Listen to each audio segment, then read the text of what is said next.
Good morning. We're going to get started this morning with an invocation led by Pastor Bill Caldwell of St. Jude Missionary Baptist Church, and that'll be followed by the Pledge of Allegiance led by Zoe Kadak of Girl Scout Troop 1096. Please stand as you are able.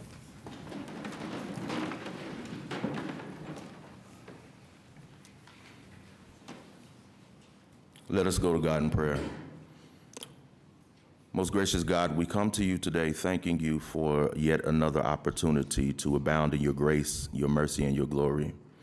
Lord, we thank you for the fact that you are full of glory and the earth is full of your glory.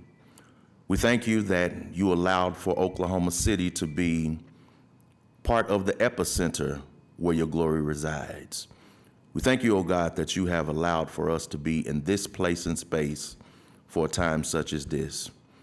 Thank you for allowing for Oklahoma City to be a shining example of a metropolis that is modern and that yet has compassion, love, and a desire to want to see the best for all of its citizens. Thank you, O God, for this city council. Thank you, O God, for our mayor. Thank you for all aspects of leadership for the city of Oklahoma City. Lord, we thank you that you have given us this opportunity to come together to hear once again the things that are pertinent and necessary for the growth of our city, a city that is leading the way in how cities should go in these days and times. We ask that you will continue to bless all that are citizens of Oklahoma City. We ask that you will bless those that are in here to leave this place in a manner that is sufficient for safe travel, that they may be able to go about their days and do the things that will positively affect all areas of their communities. It is in the name of the Father, in the name of Jesus Christ, in the name of the Holy Spirit that we do say, Amen. Please stand and join me in saluting the flag of the United States of America, and to the republic for which it stands, one nation, under God, indivisible, with liberty and justice for all.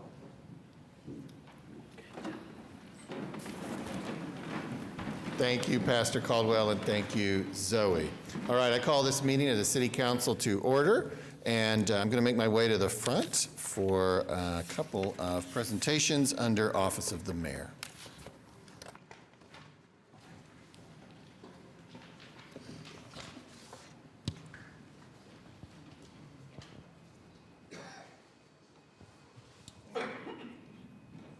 Jasmine, why don't you come on up and join me here. Jasmine Thompson is our Employee of the Month, pending consideration of this proclamation, of course.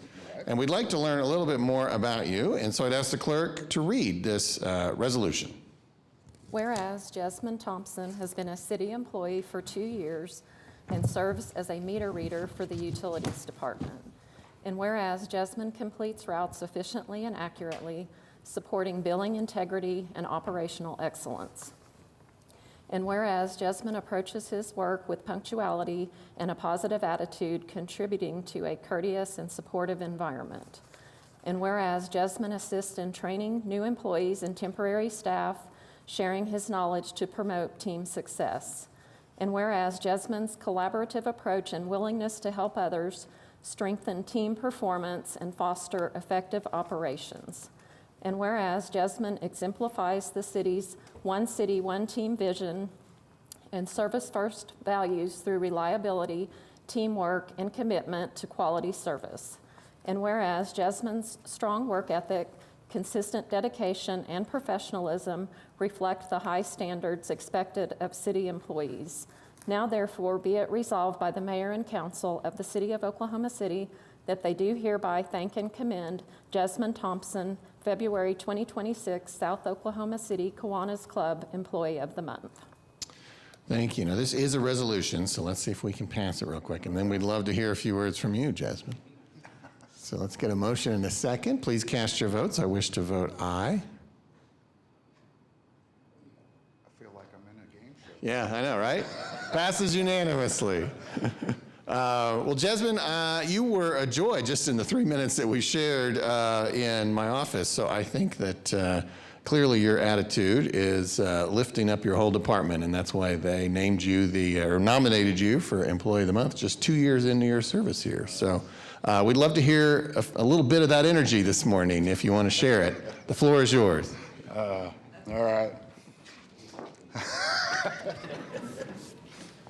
First of all, I'd like to thank the Academy and all my wonderful fans. I wouldn't be here without you.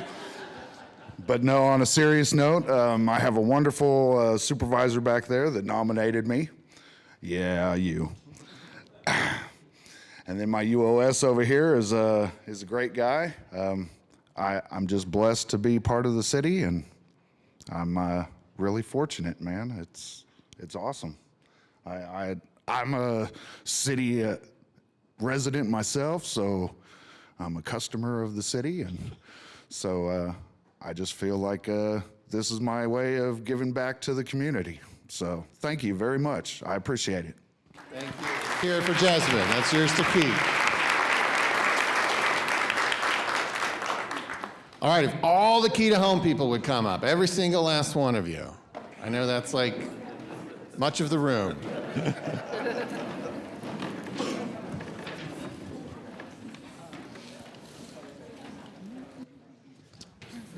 I'm standing right.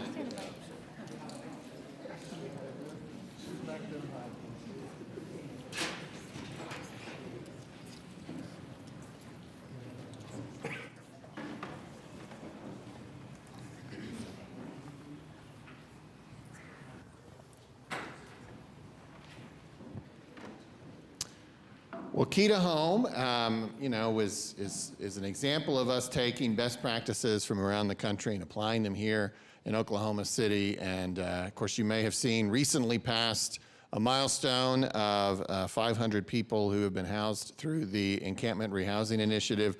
So we wanted to honor that today and all the work that the Key to Home team, which is, crosses nonprofits, government, philanthropy, the business sector. I mean, kind of everybody is a part of this effort, and that's what it takes. So to learn a little bit more about it, I would ask the clerk to read this citation. Whereas interdisciplinary teams comprising the Key to Home Encampment Rehousing Initiative worked diligently over the past 2 years to develop a new street to housing pathway in Oklahoma City. And whereas these teams provided street outreach, case management, landlord engagement, and other resources to house over 500 people who had been living on the streets of Oklahoma City.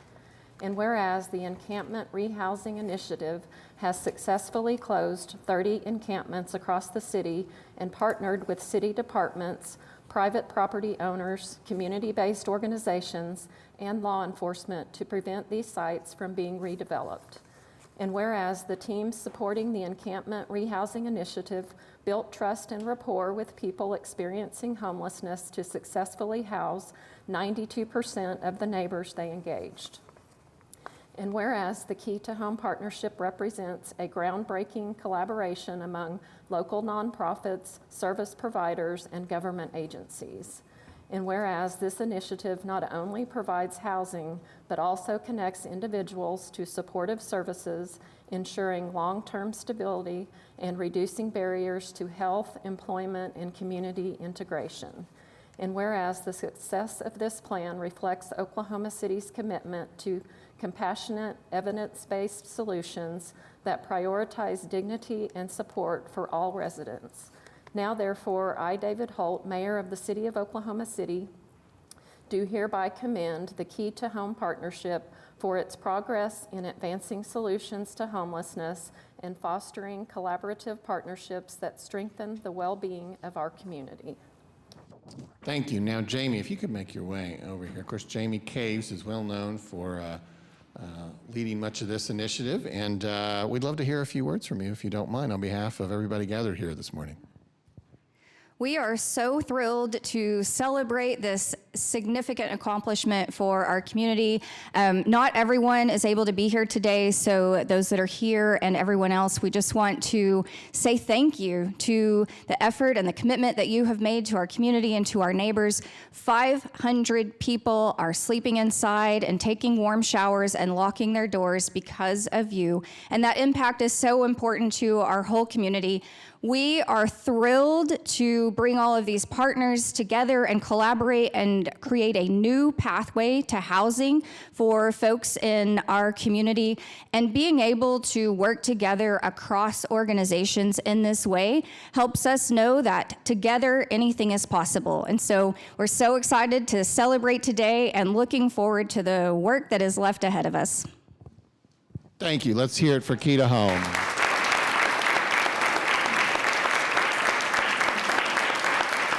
All right, thank you all. You're welcome to stay, but you don't have to.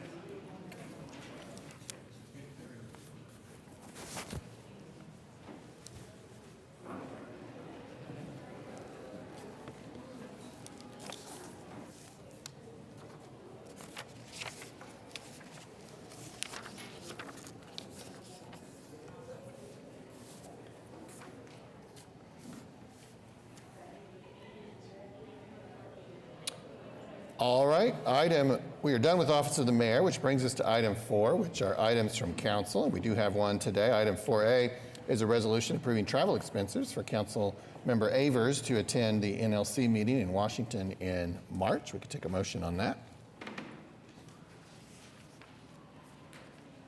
We have a motion and a second. Cast your votes.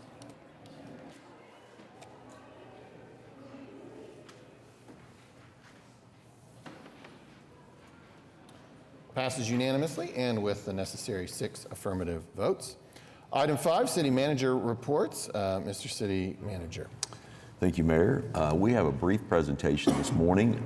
Jeff Butler, our Planning Director, Brandon Bundy, our Assistant Public Works Director, will give a presentation on the bike lanes on Classen. We'd had a resolution a few weeks back, and in that there was a request that we would come back with a presentation or to report back to council on what the plans were for the bike lanes on Classen, but also connectors to Classen. I'm going to turn it over to Jeff and let Jeff and Brandon give us an update on the project. Thank you. Good morning, Mayor, Council, and City Manager. Excuse me, Planning Director, Jeff Butler. As Craig mentioned, we have the resolution that we'd like to report back to you on. So this is why we're here, a couple months after the resolution excuse me, was passed. So we want to focus on what we've heard at a recent public meeting and also what we intend to do on Classen. So we had a public meeting on February 10th, and we had a good turnout. We had a lot of good discussion. Next couple slides, I'll just briefly discuss what we heard from the community members that were there.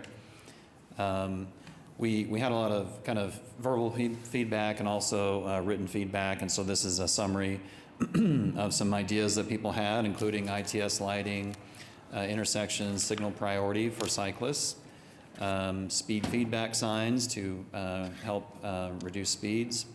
Also a little bit lower down, just reducing the speed limits generally. Talked about the east-west bike lanes that we'll be focusing on here in a minute that cross Classen and their design and how they could be parking protected. Folks mentioned the leading pedestrian interval, which is a little bit safer way to get across an intersection. Just relates to the timing and so on. I think we've discussed that before here, and that would be something that we can investigate. And then it was mentioned that we could do a trail potentially, and we'll talk about the trail that will exist in the project, but there was talk about potentially extending that further north and south. And then also it was mentioned a no right on red treatment could be an option. And these are options that could apply or be investigated for both Classen, but other bike lanes in the city as well that we're designing and looking to implement. We also talked to businesses along Classen, and these were some of their comments. Some businesses agreed, others disagreed with the bike lane resolution. But whether they supported it or didn't, they all felt like there was a need to make Classen safer. They were supportive of street improvements. They acknowledged the need to improve the pedestrian experience and infrastructure and to make the streets safer. So that's kind of a summary of what we heard from businesses, kind of talking to them, going along and knocking doors and inviting them to the meeting. So with that, we'll turn it over to Brandon. Happy to answer any questions, but Brandon Bundy, Assistant Public Works Director, is going to take us through the project itself and show you some a little bit more detail on the intersections that we'll be looking at. Thank you, Jeff. This is what the project looks like now, and it was bid with ODOT already, but we are working with the contractor and ODOT to keep that project underway, that same contractor, and they will start in spring of this year. But it's basically safety, it's a comprehensive project, or that's what it was designed for, and road resurfacing, wider sidewalks, ADA improvements, some lighting, signal upgrades. And we've added the multi-use path and the bike crossings. Here's kind of a map, north being to the right, and these blue dots are where we're going to do pedestrian and or the bike crossings of Classen. Here's just an example from the plan sheets of what that looks like. So for Northwest 6th Street, you'll see the green boxes that will take a cyclist basically across Classen, and it'll bring awareness to those bikes. Similarly, 4th Street, and then Main Street. And like I said, these are from the actual plan set. So this is very similar to what it's gonna look like. We also have added into the project a multi-use path on the west side of Classen from 10th to 6th Street. And this is basically to facilitate those that are coming down to 10th Street, down Classen, and then to connect to 6th Street. 6th Street is a primary connection, east-west, and we wanted to get them down to that area. The path will be as wide as we can make it, and we felt like the west side was the most available for right-of-way.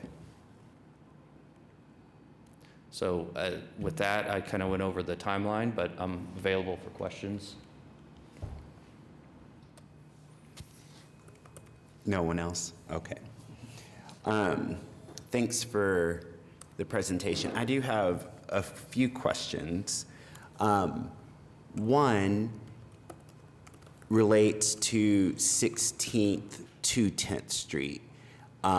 What can we do to enhance the safety there? And what's on my mind is when I, on New Year's Day, biked from Paseo using the Deep Fork Trail, then the multi-use path along Classen Curve, through the old Chesapeake campus, and then took Classen all the way up to Britain. Okay, so whenever I hear people say, oh, I don't know who rides the bikes on Classen, you know, I don't know what you're talking about. I love what you all did up there, where you have the delineators and then interspersed with the armadillos. And right now, I think anyone in a car or walking or biking on Classen will notice from 16th to 10th, frequently delineators get knocked over, they're missing. I already see nodding heads in the crowd. And so I'm just curious what we can do. Like I said, I love what's coming with the streetscape from 10th to Sheridan, but that connectivity from 16th to 10th strikes me as right now maybe not as safe as it could be for someone on a bike. And so is it possible to replicate what we've done through the Chesapeake campus all the way up to Britain there? And if not, why not? Well, I think with the bike lanes, we're learning as we go, with every project really, but bike lanes are relatively new compared to other city infrastructure.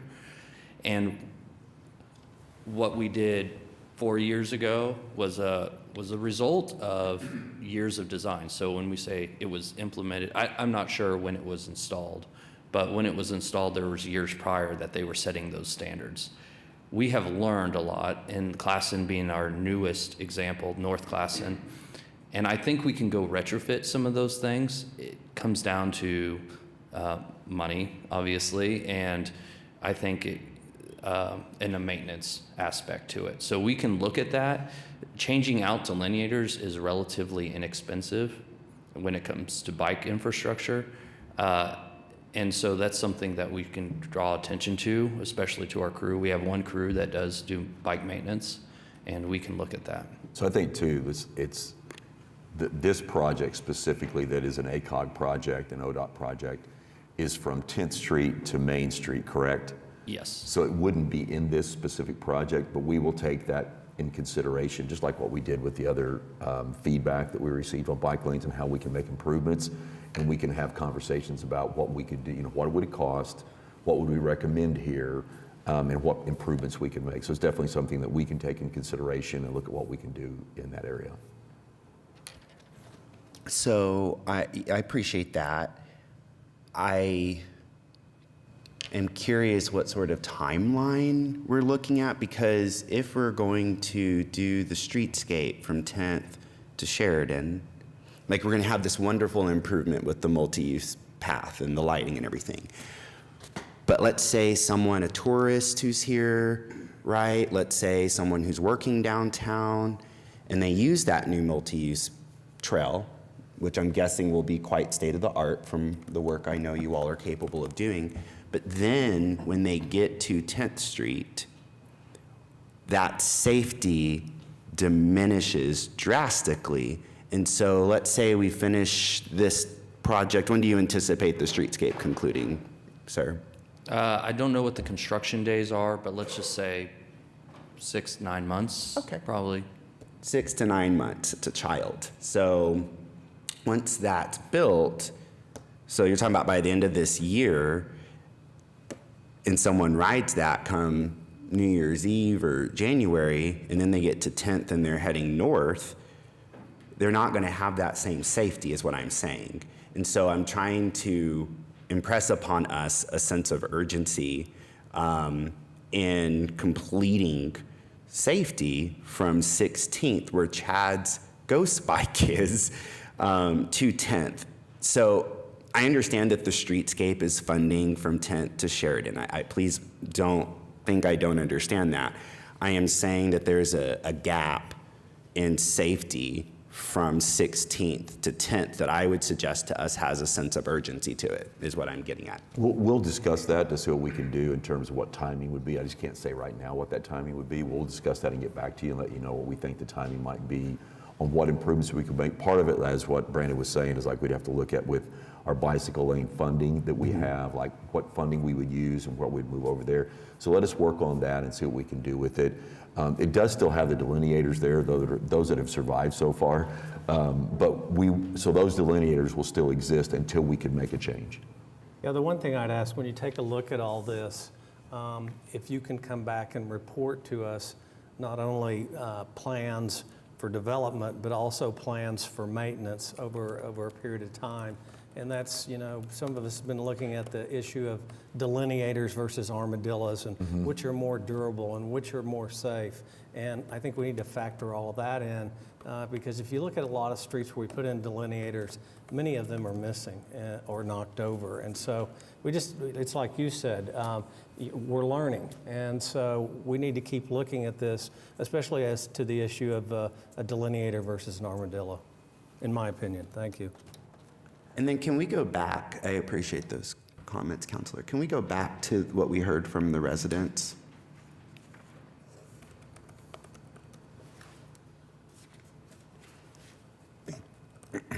Thank you. So what is the viability of doing these suggestions from folk? Well, some of them can be done.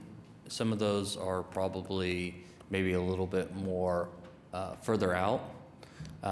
For example, the note right on red, I think that is something that we can look at fairly quickly through our Traffic and Transportation Commission. The speed limit is something that, for no matter what the street is in Oklahoma City, that's something that can be studied periodically because vehicles change, behaviors change. So there's certain things that are in here that will be fairly easy to implement, but they need to be studied. There's some others on here that for example, the bike lanes that should be parking protected, those will involve a lot more study and design to see if the feasibility, and then to determine if we have the funding that we can obtain for that. Does that answer some of your question? Yeah, I would like, kind of as Councilor Stonecipher was requesting, I would like, it doesn't have to happen today, of course, but I would like a bit of a timeline and cost and feasibility of each one of these suggestions, because and I know probably some people watching who've never been on a bike are probably a bit bored by this conversation. I'm not the one who brought a moratorium on this. So now that that's happened, I have to help make it better. And so I'm going to linger on this, if you'll indulge me. So I just want to say that for people who might find this a bit frustrating. Me too. Yeah, I'd like for the people who took time on, I believe, a Tuesday night to come to the downtown library to add to this conversation. I think it's really worth our time as the city that we heard the pastor say we are. We are modern, but we are compassionate, and we lead the way. So when people are coming to us with their suggestions, I think we just have like a responsibility to hear them, and not just hear them, but be able to respond back to them, as opposed to just letting it disappear into the ether. So I think it's very important that we have some sort of response to these suggestions here. Yeah, I tend to agree. We need to thoroughly study each one of these comments and suggestions, and you need to report back to us on the viability or the lack thereof of any of the suggestions as to how they're going to work for our city. I appreciate that, Counselor. And then my other two things that I heard that night, I was there for the first part of it, and then I had to go to a neighborhood meeting in Cleveland, such as the life of a counselor, which I love. I also heard residents make one suggestion and then one comment. One was that, what is the viability of closing the west side of Classen at some of those intersections, like at 6th and I can't remember the exact intersections, but there were moments like along where the OKCPS administration building is, like closing them, putting like bollards like you'll see over here. I want to say it's off of California, somewhere in there. But being able to like actually close the street would actually, because again, what's going to happen, and this might be difficult for some people to process if you live really far out on one stretch of the city and you're not always on Classen. But if you're on a multi-use trail along the west side of the street and you're biking and you go through the intersections and there are cars going east and west past you, your safety becomes it becomes more of a factor. And so one of the suggestions I heard, again, I don't know its viability, is that the west side between Classen and Western, that maybe some of those intersections might be closed as a throughway. And I'm just curious if that can be something we can study as well. What is the viability of that? I think that's a heavy lift that needs to be studied. It affects so many services that the city provides. It affects businesses that are up and down the west side. It would probably be easier if it was one single business owner, but closing a road, I think, would take a lot of involvement from both the property owners there and also understanding how it affects police, fire, solid waste, a bunch of other city services that use those connections, school buses, things like that. I'm not saying it's not worth studying. I'm just saying it needs to be, I hate to say the answer to all your questions are a study, but that's an engineer. I'm sorry. That's Well, no, I appreciate people who study. My final thing that I heard that night is from the crash data that we heard. And a lot of the officer reports were saying that they did not come to the conclusion that it was a driver reason for the crash. A lot of them said that. And so one of the things that makes me curious about is it comes down to the design of the street. That's the concern. So yeah, what's the study look like? And I'm sorry, I'll just conclude at this as I ask this question. Major respect to you and planning, you know that. I just have a sense of urgency about this topic. Chad died the year I took office in 2019, like in between me winning and taking the oath that my mother administered. These are my people. This is my part of town. And I don't, people have waited 7 years for us to do these improvements. So I don't want things to get studied to death. And we have to wait another 7 or 5, and it's not just me. These are people asking for these updates. This is very serious to me. I will keep saying that word, urgency. Understood. I do want to acknowledge that since that time period, we have closed lanes of traffic and added bike lanes. Those were added after that time period. So it wasn't like nothing has happened. The bike lanes were added after that time period. So it was not just on deaf ears and nothing happened. I understand what you're saying about other enhancements and other needs, but we have taken action on that. We have taken action, yes. And where we've taken that action right now, missing safety mechanisms, the delineators are gone often. And that, to me, communicates that we have a responsibility to swoop in and learn from our mistakes and shore them up.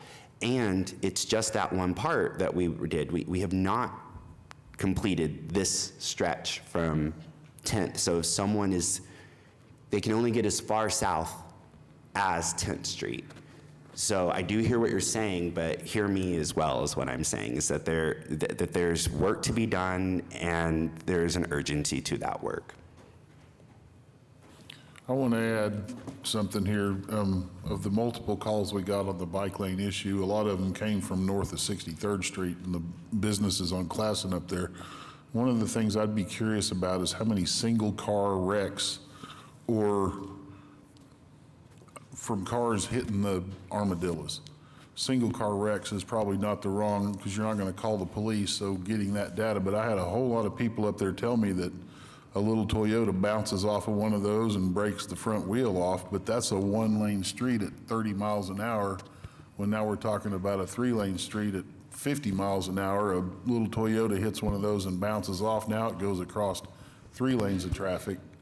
So I'm concerned about the armadillo part of it. I don't mind the delineators at all, but a boulevard as big as Classen and as fast as traffic moves on Classen, you're putting potentially speed bumps every 5 feet that are only going to affect one tire, I guess is how I'm looking at that.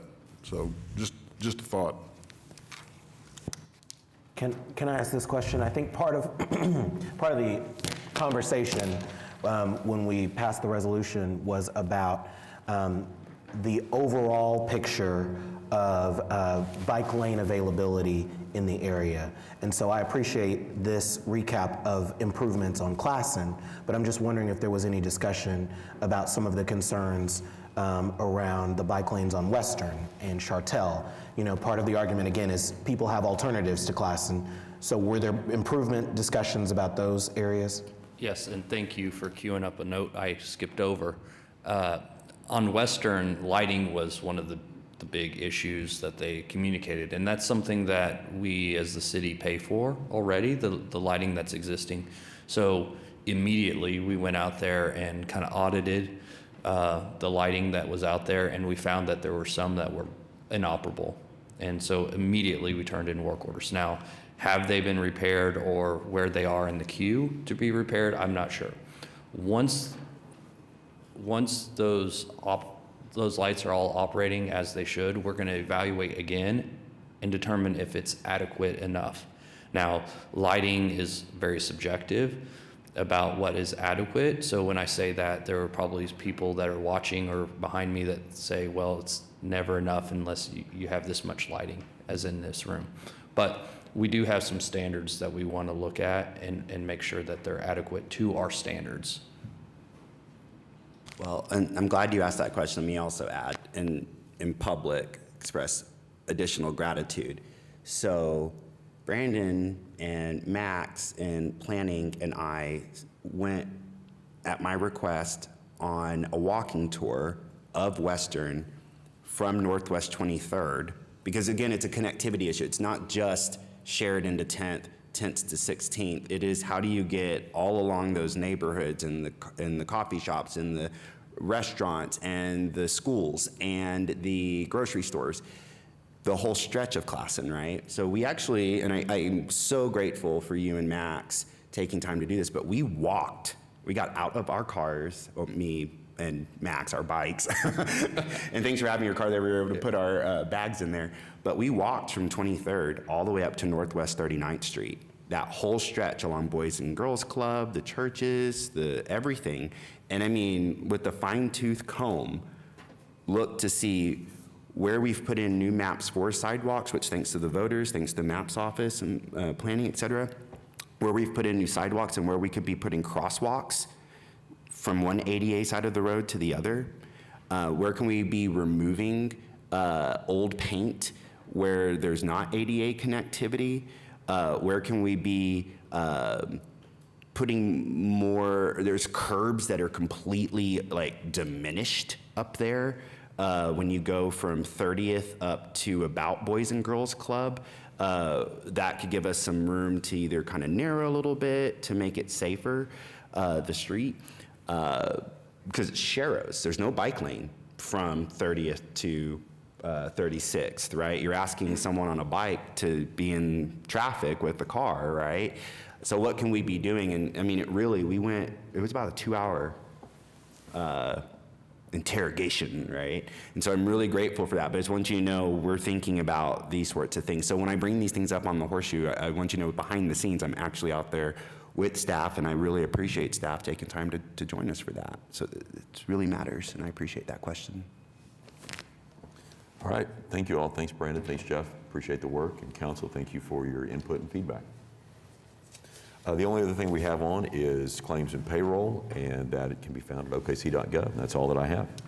Thank you. Item 6 are Journal of Council Proceedings. We have items A and B we could take with one motion.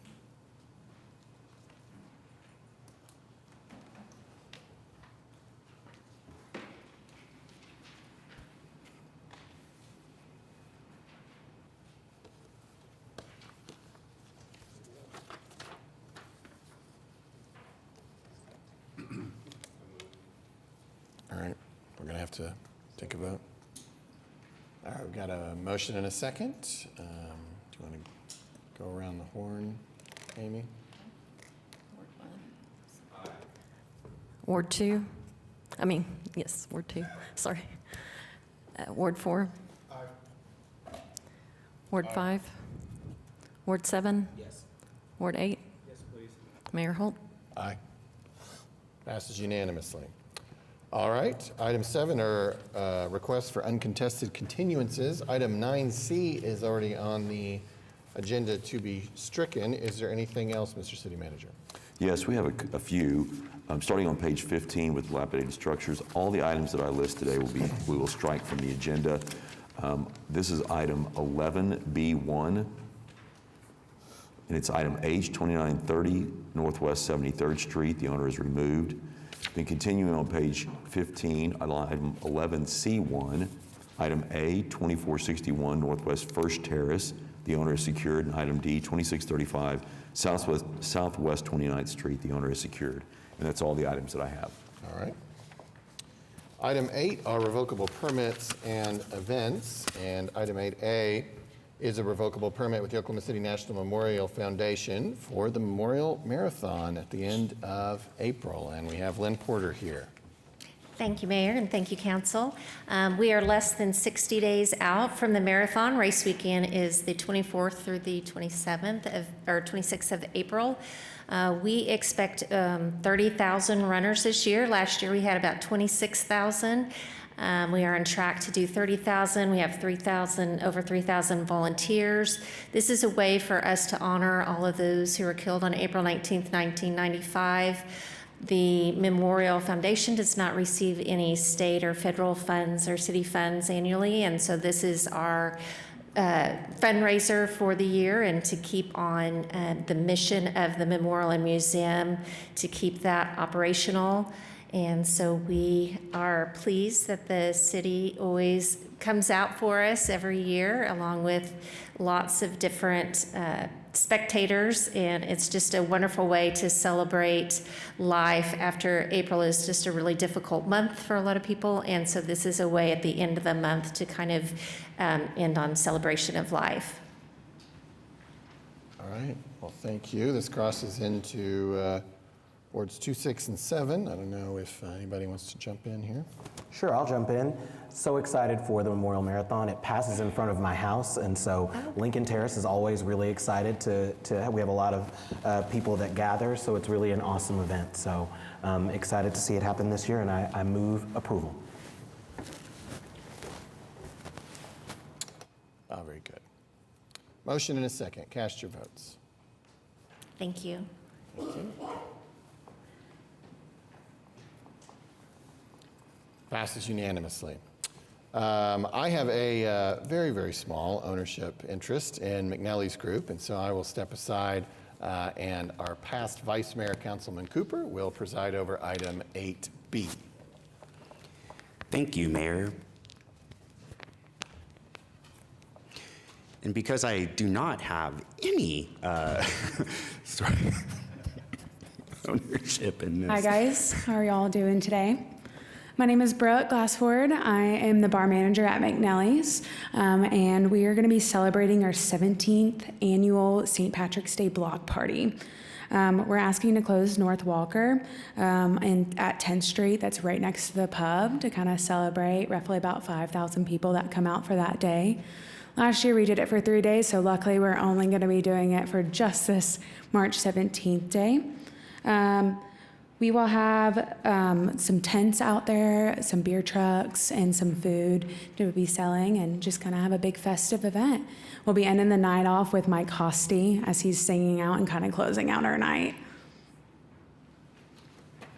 Well, congratulations. Also, I'm digging the color choices you're doing there. Nicely done. And as someone who just rewatched Gangs of New York for the first time in 20 years, it was really interesting seeing that Irish history there in the 5 points. So am I allowed to move for approval as the vice mayor? I move approval. Okay, there we go. Looking for a second.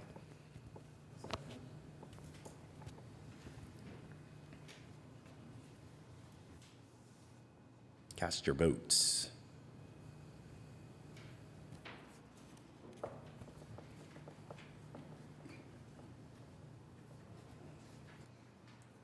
And it disappears from the screen. And it passes. So how about that? Congratulations. Thank you, guys. Welcome back, Mayor. Thank you, Councilman. All right, next up is item 8C, and that was a revocable right-of-way use permit with Stockyard City Main Street to hold the Stockyard City St. Patrick's Day Parade on March 14th on Exchange. And we have Debbie Harrison here. Thank you, Mayor, Council.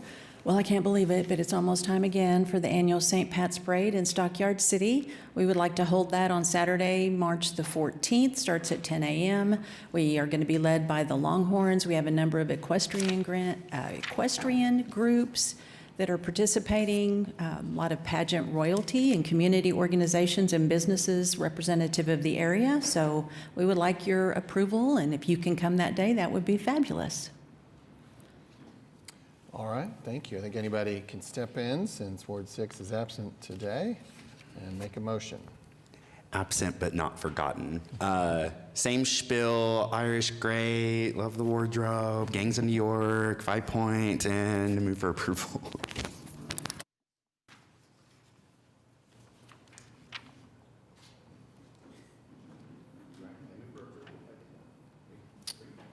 I don't know. Here we go.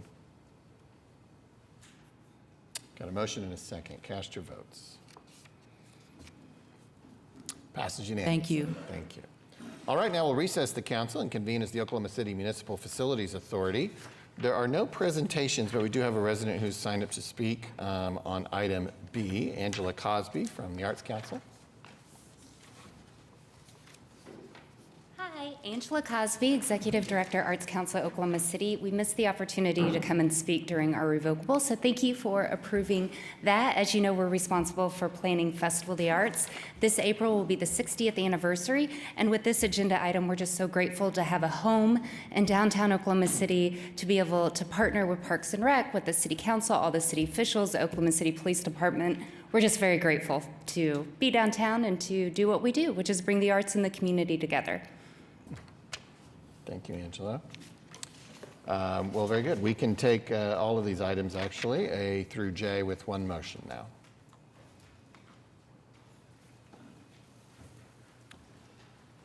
We have a motion and a second. Cast your votes. Passes unanimously. We'll adjourn OCMFA and convene as the Oklahoma City Public Property Authority.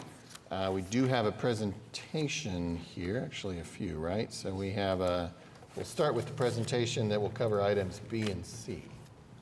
Angela Pierce, our finance director, is going to cover B and C, and then we'll have a presentation on some of the other items from David on the MAPS project. This ties back to the arena project and our financing on the arena project and how we're working the funding. So I'll let Angela present these items that are needed. There's an administrative process that's needed, and I'll let Angela present that. Yes, good morning. Angela Pierce, Finance Director. The two items here on PPA, there's also a companion item on your consent docket. That's item AR, goes along with these two. This allows us to begin those downtown improvements before the bonds are actually sold. This is really for an efficient cash flow purposes. The net impact is $0. The last thing I'll leave you with today is this also satisfies some IRS requirements, so we like to keep our friends at the IRS happy as well. So Angela, basically this is providing cash flow on the project, and then later when we sell the bonds, they would replenish the purpose for which they were intended. They'll be spent on that, but replenish those funds. So it's really just a process for us. Like she said, it's just cash flow and timing, and so, but it's a requirement that we have with an IRS rule. That's right, Yep. yes. Okay. Any questions? Thank you, Angela. Next, we have presentations from David Todd, our MAPS director, and this also ties to the arena project. This is on the construction manager at risk contracts. It's several items that tie together, and I'll let David present this. Good morning, David Todd, MAPS Program Manager. I'm really happy to be bringing you this first group of contracts for the arena. Really good news today. So remember that we're doing construction management at risk. So we're not seeing a single bid coming to you. We're seeing it in pieces, and we're seeing all the minuscule pieces of it. So items D, E, F, G, and H are those first groups of contracts, and that includes the long lead electrical, which is switches, breakers, those kind of things that take about a year to receive. The glass curtain wall system that you've seen in the renderings, that also takes a long time to get. Earthwork, deep foundations, meaning the drilled shafts that go down into the ground, and then some below ground utilities. That's what these bids were. The good news is that this group of bids, this package, is $6.5 million under budget from what we expected. There's still 8 more packages with multiple bids in those packages, but this is a good start. And then item I is an amendment for the construction management at risk contract. As we gather these subcontractor bids, we add them to the construction manager's contract, and that's what's being done today. And then item J is the second package of bid items. And that includes structural concrete, that includes the precast concrete for the bowl, the main bowl of the seating, waterproofing, elevators and escalators, because those take a long time to get also, some selective demolition, and then fire protection. That's item J. And then items K and L, likewise, long lead stuff, the DAS, the Distributed Antenna System, and that's the equipment that allows 18,000 people to be in one single spot and still be able to use their cell phone. And then the CNS system is the Wi-Fi system that goes along with that. So I'll try to answer any questions if you have any. Thanks, David. Well, I mean, obviously the headline here is the bids coming in under. There's a lot more bids, so, you know, it may not always be celebratory, but when you have that opportunity, you should. And in years past, this type of thing was like covered in the media. You know, it's a little different in media environment these days. So this is kind of our first chance really to share this publicly. So great news, and obviously continues to help the project, which despite its overall budget is certainly not overfunded, you know, for a project of this magnitude. So we need every dollar we can get, and this is absolutely help. Thank you. Thanks, David. That is all that we have. Okay. So if there's no other comments or questions, we can adopt the PPA docket, items A through M. I have a motion and a second. Cast your votes. Passes unanimously. All right, now we'll adjourn OCPPA and reconvene as the council, where we are on item 9, the consent docket. We have a presentation on item X, and is that it? All right, why don't we, oh, is there anything else, I'm sorry, that a council member wishes to pull out for separate comment or vote or question? Yes. I'd like to hear a little bit more about item BK, this donation. And then, yes, K is in British Knights, the shoes from the 80s. Sorry, did you say BK? As in Burger King? Burger King, British Knights, are we just doing 80s and 90s? Is that where we're at? Got it. Stop it. And then item BL is in British London. I know, that wasn't as good. And that's it? Anything else? All right, then we'll start with item X and the presentation. Jeff Butler, our planning director, will give us an introduction on this project, and then the developer on the project will lay out the project. This is a little bit different than what we usually have, because typically we're dealing with the funding sources that we will identify in this. We're typically dealing with this under an economic development agreement or something similar to that. This really is the beginning point of applying for a significant grant that would be a great help in our community for this project. So I'll let Jeff give a quick presentation introduction on this. Okay. Thank you. Good morning again. So this is the Westwood Exchange Choice Neighborhood grant application for $26 million to HUD. And this is the next step in we've been preparing this for this for some time. In 2023, OCHA was awarded a HUD Choice Neighborhoods Planning Grant, and that HUD and Urban Design Associates, which is here, and the community put a lot of work into that. That plan covers not just the Will Rogers Courts area, but the larger Stockyards neighborhood. So the goal here is to not only completely revitalize the site itself, but become a strong revitalizing influence to the neighborhood, the larger neighborhood. So again, the $26 million is what this item is, to allow the city and OCHA to be a joint applicant to HUD for this capital money. So just really quick, and the plan has a lot of images and a lot of description as to what exactly is supposed to happen, and it is supposed to be transformational. And we'll kind of talk about what that looks like as we go on today. I did want to mention an early action activity. So as part of the city kind of saying that we're serious about this, the city designated about $500,000 to this early action activity, and that shows HUD. That's kind of required to apply, and that shows HUD that we're putting some skin in the game here. And what this was is a parking lot. You can see that it's under construction right now. It was just an open parking lot where it became a safety hazard. People would go there and just spin out. You could look at an aerial and see tire marks all over the place. So we are fixing that up, making it become a really nice green space and a park amenity. So that's the early action activity. In addition to that, the commitment letter that's in your packet outlines the financial commitments that the city is making to secure this grant, hopefully.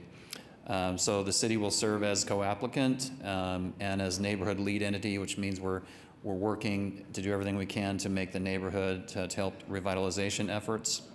So the $12.1 million, there's a list in your packet that outlines what that's for, but that's for planned and funded projects. So that $12.1 million is something that we already are doing regardless of this effort. It includes a trail, it includes sidewalks, it includes a street enhancement through Better Streets, Safer City, and MAPS 4. In addition, we plan to allocate $6.6 million in future neighborhood projects, and that's through our federal funds, CDBG and Home. Stockyards, as you know, is already an SNI area, and so we plan on focusing more resources on that area in the future. And finally, nearly $15 million will be new investment that we would be committing to as part of this action, this application. These will still need to go through the usual steps to go through GOLT approval, for example, to the Economic Development Trust and the council. But here are the numbers: $2.88 million in GOLT for affordable housing, so that's the 60% AMI and below. $2 million in TIF for on-site infrastructure, affordable housing, to provide infrastructure for this development, for the affordable housing. These are pretty typical numbers for developments. In addition to those, $10 million in MAPS 4, and this is going to the affordable housing replacement. There's a lot of units on site that need to be replaced, completely redone, and we'll talk more about that as we progress through the presentation. So I'll cover this real briefly because you'll see this slide again. Bryn Shore will cover this, but just highlighted there again are the asks from the city to participate. So the GOLT, the MAPS funding, the TIF, you can see the numbers there. You can see the phasing over time. It's a multi-year project and a multi-phase project. And finally, just to hit again on these real quick, again, the GOLT, the MAPS, the TIF, those are the funding sources and what they'll be used for. There are 81 workforce and market rate units constructed with non-city funds. So that's important to this project. It's important to HUD. It's important to the neighborhood revitalization that we do have a mix of incomes and unit types. That's a big part of the strategy. But the city's funds are going towards the affordable housing and the infrastructure. So with that, I'm going to turn it over. We have Todd Lieberman here from Bryn Shore Development, and we also have Megan O'Hara from Urban Design Associates. Pleased to have them as key members of the team, and I'll turn it over to them.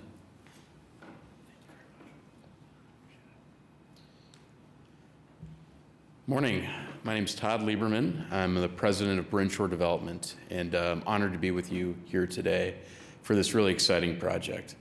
I'm going to talk a little bit about Bryn Shore in subsequent slides, but first I'm going to talk a little bit about the Choice Neighborhoods project or program, which is really HUD's signature place-based urban revitalization program for transforming public housing, obsolete and distressed public housing, into a thriving mixed income community. And I think on the screen what you see here is the components of the program, because it's not just about housing, it's about the people who are living there and the community that is the end result of a mixed income redevelopment process. So this is I think really the most important slide. It's really this connection. One of the things that I want to make sure people understand about the program is that at its core, it provides one-for-one replacement of public housing converted into mixed income communities. So people who are living there today have a right to return to the community and have an opportunity to live in a portion of the units there, as well as bringing in market rate housing and then affordable housing for people who are under a certain income level. The public housing right now will be replaced with income-based housing, where people will pay no more than 30% of their income if they're living in the current Will Rogers Courts housing and they move back. In addition, people will receive intensive supportive services and relocation assistance, which you'll hear about in a second. In the neighborhood side, it's not just about housing as well. It's about how the connective tissue of a community is created so that we're creating a thriving neighborhood at the end of the day. The lead organizations are the Community Action, CAP, the Community Action Partnership, Lilyfield as the people lead, and the people lead will really focus on providing those resources to residents so that they have an opportunity both to make a choice to move back or also make a choice to relocate somewhere else, as well as providing support for employment, for health and education for their kids. And one of the things that's been really powerful about the Choice Neighborhoods program, as well as Hope 6, is the outcomes for the future generations. This isn't just about the people living in the housing, it's about their kids as well. Well, of course they're living there, but it's not just about the adults in the household, it's also about the children. The neighborhood lead is the city of Oklahoma City, and the housing lead is Bryn Shore. Bryn Shore is a 30-year-old development company out of Chicago. We focus on working with public housing authorities, cities, and nonprofits to translate visions like this into reality. We do it by working with great partners on the planning front and also with partners in the housing authority to add capacity and add additional resources so that when we're doing these developments, you know that we're working together, and Bryn Shore is at the end of the day responsible for both the completion of construction and ensuring the project over time is managed appropriately. We're the 16th largest affordable housing developer in the country, and we've done 7 other Choice Neighborhoods developments around the country, including completed projects in Kansas City and in Omaha. We also have a second project going on in Omaha. Other cities we work in on Choice Neighborhoods efforts include Norfolk, Virginia, Knoxville, Tennessee, Houston, Las Vegas, and we have others in the planning. And I said our role really is to ensure financial success and that the project meets its goals. But more than that, we help to build capacity and create partnerships. We see our role as really a convener between the city's housing authorities and nonprofits to ensure that the built reality matches people's goals. We have a professional team of people that focus on a professional team of people that focus on everything from asset management, finance, construction management, and development, and we'll be there every step of the way with the city and the housing authority. I just want to talk quickly about a case study in North Omaha, which we just finished our seventh and final phase, which included a mixture of city investment, philanthropy, and money from HUD. At the end of the day, we built 444 mixed income units in the place of 112 unit public housing complex, and the community is incredible. It was an area of the highest crime with some of the lowest incomes in the city, and the results have been pretty staggering so far. We've had a really large number of people that have decided to come back. Our wait lists are very long, both for the market rate workforce units, the affordable units, and the neighborhood has gotten a lot safer with incomes going up. And this is something that we see, we want to make sure that we see in our neighborhoods, which is not just the housing's built, but that we're helping to change the fabric of the neighborhood for the better. This was a document, a table that you saw earlier, and this really shows the leverage that we're trying to achieve here. The C&I investment in housing is a portion of the grant. We're applying for $26 million. You can see that here, $16.5 million actually goes into the physical housing. The rest goes into the economic development strategies, the supportive services, relocation, and demolition. We take the funds from HUD and then leverage them with equity from the tax credit program, permanent debt from private lenders, as well as money that is coming in from other sources that we're requesting here. One is the MAPS 4 funding that's already been set aside for the housing authority that's being committed over a multi-year period. So As you can see, we're not looking for resources up front. It's really a 5-year span of time that resources come in both for GOLT, for MAPS 4, and for TIF. And what that will allow us to do is not just help fund the development, it's also a scoring criteria. This is a very competitive grant program, and the investment from the city is critical to show commitment and show that the city's a strong partner in this. So I just want to say thank you on behalf of our team for the big commitment you're considering today, because it's incredibly important to HUD to see that kind of commitment in their decision-making for the grant. I'm going to turn this over to Megan O'Hara right now, who will talk about both the leverage a little bit more and then about the plan. Megan is a principal at Urban Design Associates, our partner in this development. Thank you, Todd, and thank you, Mayor and Council. So Megan O'Hara, CEO at Urban Design Associates. One of the great successes of Choice Neighborhoods is that it leverages the public dollars with private and nonprofit dollars. And this is a running tally of where we are right now with the leverage that we'll be submitting next week with the grant. So social service providers and partners have committed nearly $20 million on the people side of things. You heard a little bit about the neighborhood leverage. That includes not only the city's commitment, but also new commitments in the neighborhood that individuals are making in their own facilities and amenities, as well as things that we plan to build on the site at nearly $47 million. And then the housing investment will be over $140 million. And just as a point there, for every $1 of city investment that you're putting into the housing plan, we're leveraging that with $8.5 million of other sources, including the hopeful $26 million from HUD. So this is the neighborhood boundary. It includes Stockyard City, Main Street, as well as South Rotary Park. And you can see the Will Rogers Courts development just in the center there. It goes all the way over to Douglas Avenue and touches the Wheeler District, and that's important for connecting to opportunity.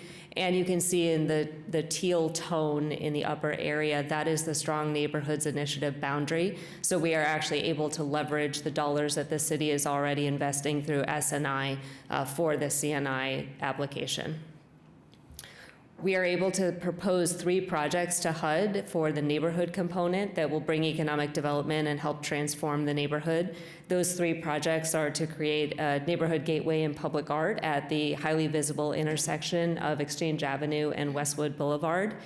We are partnering with Lynn Institute to build an urban farm that will bring both job training opportunities, food, and amenities to the neighborhood, and that will be located on Southwest 15th. And then the plan is to build an 8,000 square foot early childhood education space that will replace the existing Head Start on the site, and hopefully partner with OKCPS to bring 2 pre-K classrooms on site as well. So these are amenities that will serve the entire neighborhood, not just the Will Rogers Courts residents. Here you can see the site plan for Will Rogers Courts with the development concentrated along Southwest 15th, where we have the early action activity, the newly renovated community resource center that Lilyfield is operating outside of, an early phase of housing adjacent to the charter school that's adjacent to Wheeler District, and the urban farm and the early childhood space, with housing extending along Westwood Boulevard to the north and the south. The phasing plan includes an early build first site along Southwest and McKinley, and that will allow us to build units before any Will Rogers Courts units are demolished, and some residents will be able to move one time. The second phase will envelop Southwest 15th to signal to the broader community that change is happening and to create a place and build that replacement early childhood center before the existing Head Start building needs to be demolished. And then the third and fourth phases extend along Westwood Boulevard. On site, Todd talked about how you will have replacement for public housing families, new affordable housing, and then 81 units of workforce housing that will serve 80 to 120% AMI. And the existing residents will have choices. We hope that many will return to the site, but some may choose to take a voucher and move to another part of the city or another state to be near family or for other reasons. And there's also a partnership to offer replacement housing options in highly desirable other neighborhoods and school districts, and the families will have the support to choose the option that's best for them. There's a robust Section 3 opportunity, so the residents of Will Rogers Courts, other neighborhood residents, and other low-income families will have opportunities to take part in the economic benefit of this, so jobs that come from training, property management, case management, and maintenance. And we have a robust plan to help those families get ready for those jobs over the coming years. So we are in the stages of finalizing leverage and plan to submit next week on March 5th. Over the summer, HUD will shortlist, and hopefully we will get a site visit, and then towards the end of the summer, they will announce the awards. Thank you.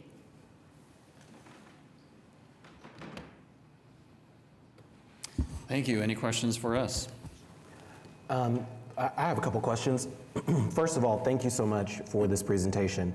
I'm very excited about this project. I love the way that we are so intentionally including market rate and and affordable. I love the way that we're including social services and educational opportunities. I'm very excited about this project. I do know that I want to just first the mechanics here on this. We aren't committing funds yet, right? This application is just to say that the city is bought in, and then there will later be an action for us to approve like the TIF and GOLT and those funding mechanisms, right? Yes, I guess I'd call it a soft commitment because, Yeah. and we do indicate that we will formally need to make all of these commitments and these allocations in the future once, if we do receive the grant. Excellent. You just wanted to be clear about that. Then the second thing, and this may be a question better answered by Mark. I would imagine that we have neighbors here today who are concerned about other public housing facilities and the city's investment in those public housing facilities. Maybe specifically Andrews Square. So maybe we can just go ahead and have that discussion right now, and maybe if Mark could just share, are there plans for capital improvements for Andrews Square? And could you share with us just any future action that's going to be taken there? Because I think our neighbors are just here about that.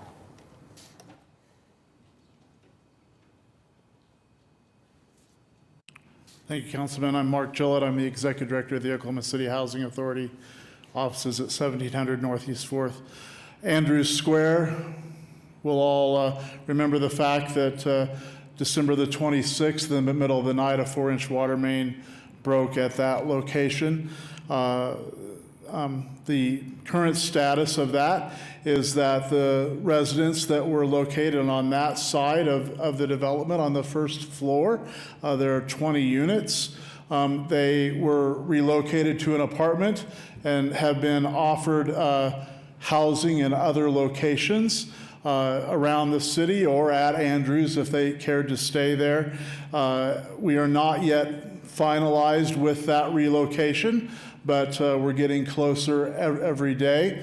They will all get that opportunity. And then we'll go in with remediation. We know that we have to do extensive remediation to that side of the development, 20 units again.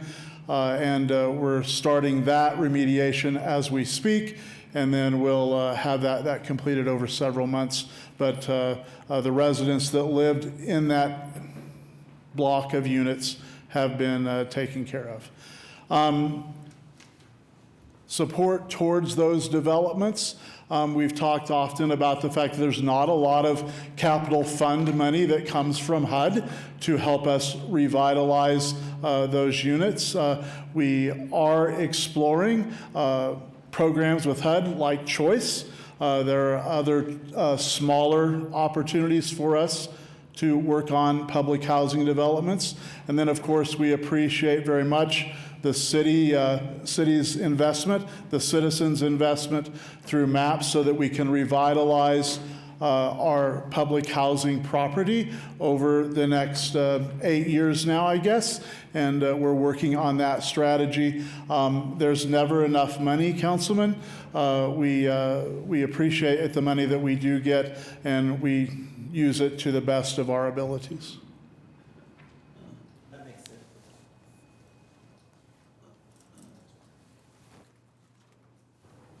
That makes sense, and I appreciate that, Mark, because I recognize also that funds are limited. So we have to make choices about where we get to make investments. Obviously, there's a lot of need across all the public housing. I could certainly cite in my ward a number of places that could use some upgrades, but I'm still going to support this effort because I believe we've got to do as much good as we can everywhere that we can do good when it comes to improving public housing in our city. So I just appreciate the work that's been done here and excited about this project. Thank you. Let's go. Hi. Amy, can I share my screen?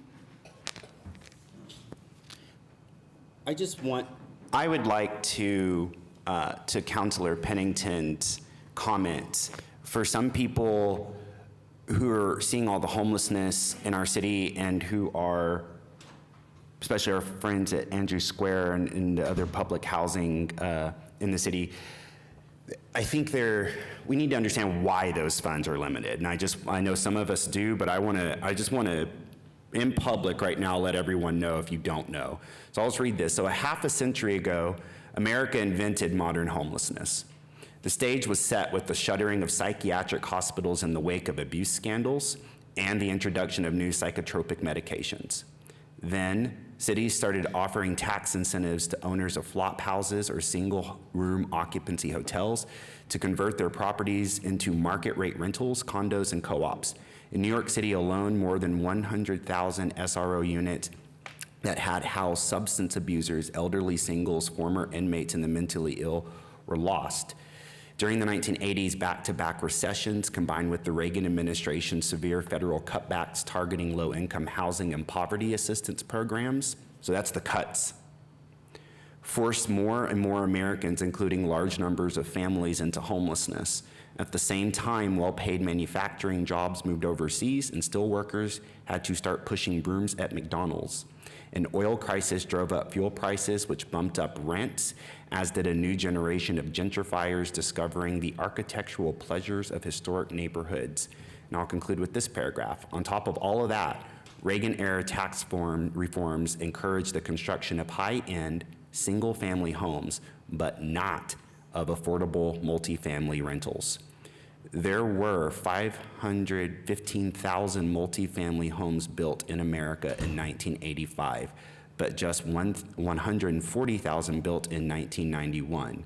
As people began competing for fewer and fewer apartments, the affordable housing market turned into a game of musical chairs played by low-income Americans, and someone always lost. Thank you so much, Amy. I was born in 1982. I was born into this mess. And I'm so proud, just to what I heard earlier, of voters for approving MAPS 4, because with this backstory that I just shared with you all, and it needs to be very clear to us that this council, the mayor, when we set in motion MAPS 4 with the voters, that represents one of the first times in those 40-something years that this city started making these investments in housing. And that is devastating to hear, but it's true at the same time. So we should be very proud as a city about us making these interventions right now. Is it enough? No, of course not. You can't undo 40 years worth of something with one MAPS vote, or more recently with the bond vote that has $50 million in there for affordable housing. So this is actually back to city manager when we're talking about the bike lanes. You're like, well, but we have made, and this is a moment where I'm going to flat out acknowledge, yes, we have, and we are, and we will.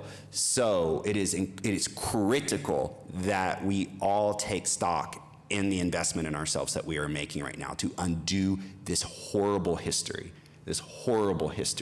Because the Housing Authority, you all have not had the funds that you need to do the maintenance that you should be doing, because it wasn't coming from the federal government or the state government or the county government or this level of government until just the last decade.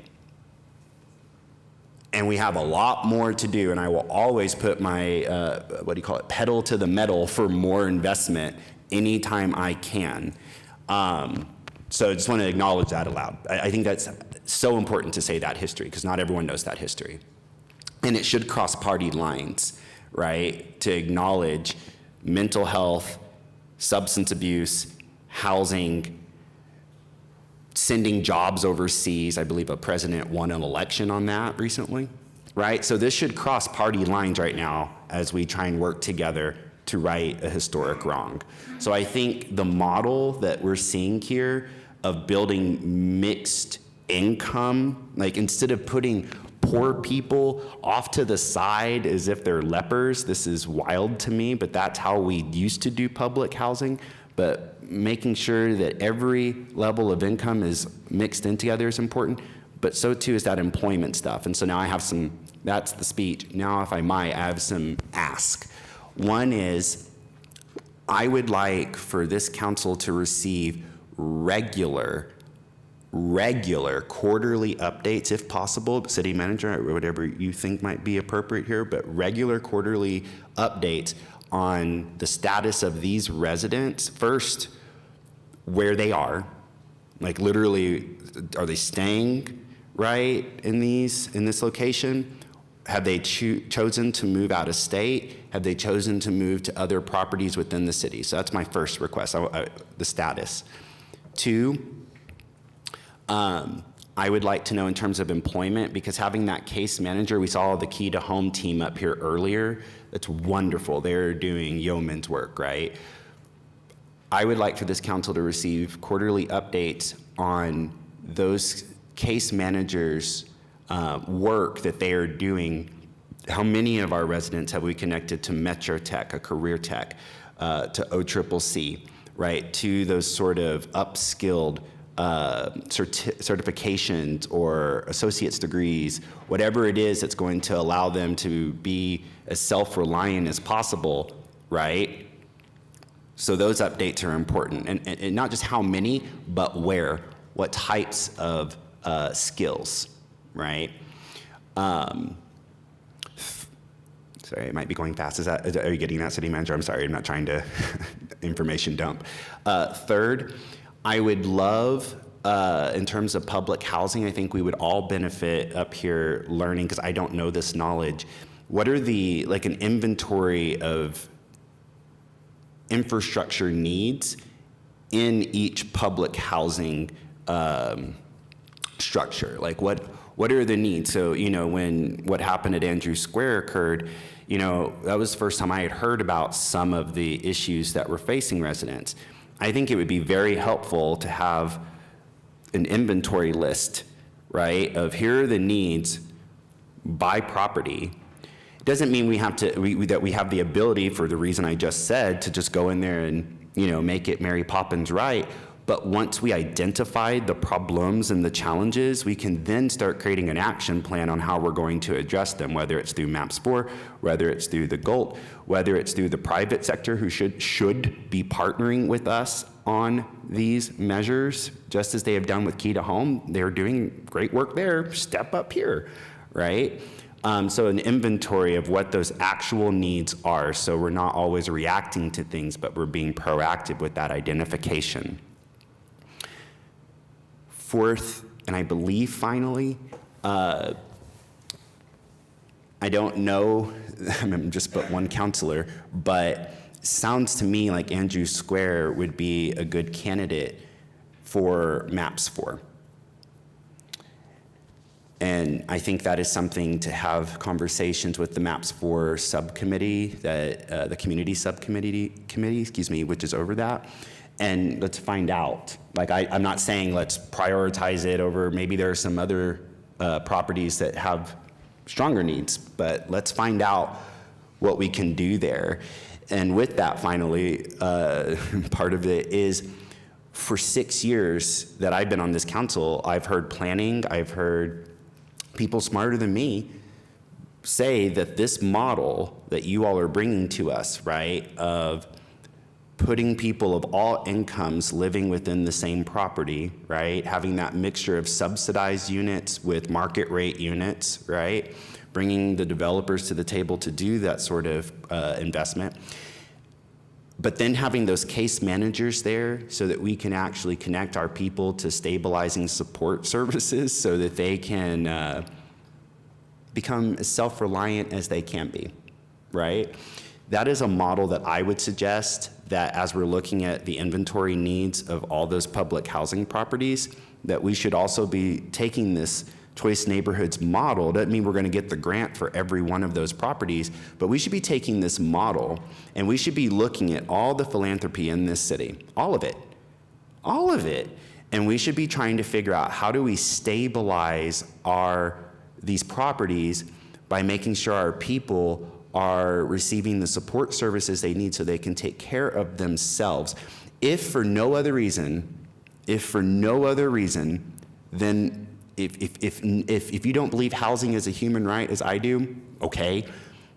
Did you not see the crime statistics that I saw right there? Do you see that huge decrease? Don't you want that? Don't you want that? And this is our opportunity to achieve that. You can't build walls around your neighborhoods forever and hope that the boogeyman's not gonna get you. Right? Like, this is our chance to actually make some historic interventions in violence, right?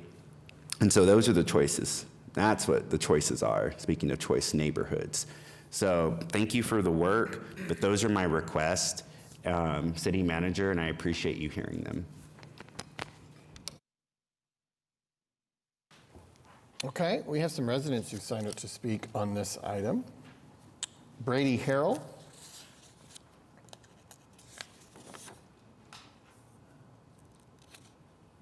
Okay. Is Brady Harrell here? Brady?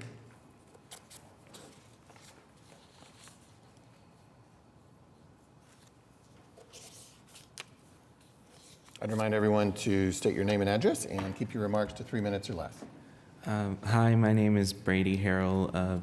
I live at 424 Colebrook Drive, and thought that I would bring some personal comments to the topic. I've not always lived in Oklahoma City or the Oklahoma Metro. I actually used to live in Norman, and have recently come here as a student and now work here full-time, and hope to continue living in Oklahoma City and the Oklahoma City area. But I know that I have struggled with being able to access affordable housing, not just as a student when I was in school, but since having graduated recently last year. And know that we can and should do our best to provide greater access to all of our neighbors. That's why I would encourage a call to action in the form of budgets, including a percentage for upkeep and maintenance for our friends and neighbors on this topic, with prudent reserves for emergencies, and encourage all of you to do your best to find it in your heart to provide those services to the best of your ability. A lot of us don't have access to you. I know that there is obviously this space and time for people to come, but it is a Tuesday morning, which unfortunately a lot of us, I came with a number of my friends, but there's a number of friends who I know would appreciate every opportunity to speak to important members of our community who just can't because of their situations, because they are less financially stable, less able to secure work, and need as much help as they can get. So I would hope that we are able to provide more of that today. 30 seconds remaining. Thank you. And I think that's all that I would have to say. Thank you for your time. Mary Williams?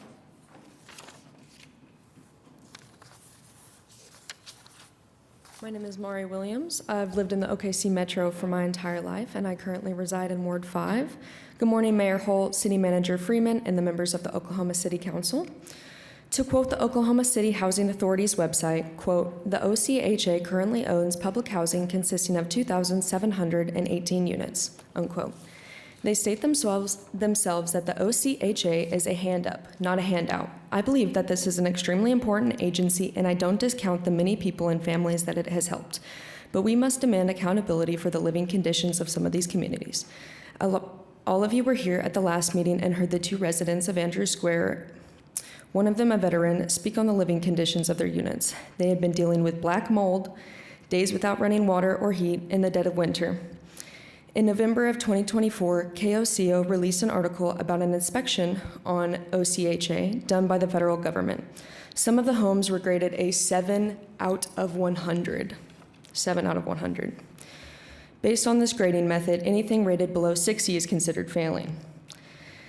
In the same article, officials of OCHA told KOCO that because the homes vary in size, age, and structure, it makes them a challenge to maintain, and that they are continuing to seek more financial pathways to improve renovations for public housing. I would have cited a more recent statistic, but this was the most up-to-date source I was able to find. It is clear that this agency does need more funding, but it must be ensured that these taxpayer-provided funds are managed appropriately and transparently. We demand that a budget be released to the public and include a percentage for maintenance, that there be prudent reserves for emergencies, and that Will Rogers Court community, where repairs and renovations are most needed, receive them first, before any other projects are started. Now, that was what I had written before I watched our presentation. But I'm concerned what's going to happen to the residents of Will Rogers Court. Are they being essentially evicted? Are they going to have financial help with their move? Are they being moved to other public housing units, or are they, again, just being essentially evicted? And then my other concern is that after a quick Google search, it shows that Bryan Shore Development has allegations of discriminatory practices, including background checks that disproportionately negatively affect applicants who are people of color. A federal lawsuit even took place over this. Bryan 30 Shore seconds Development, remaining. thank you. Bryan Shore Development denies applications of anyone who has a criminal record in the past 25 years, and the HUD guidelines suggest that landlords should only consider convictions from the last 2 years when making rental decisions. So I just wanted to bring those concerns up. Thank you very much. Thank you. Elisa Howell?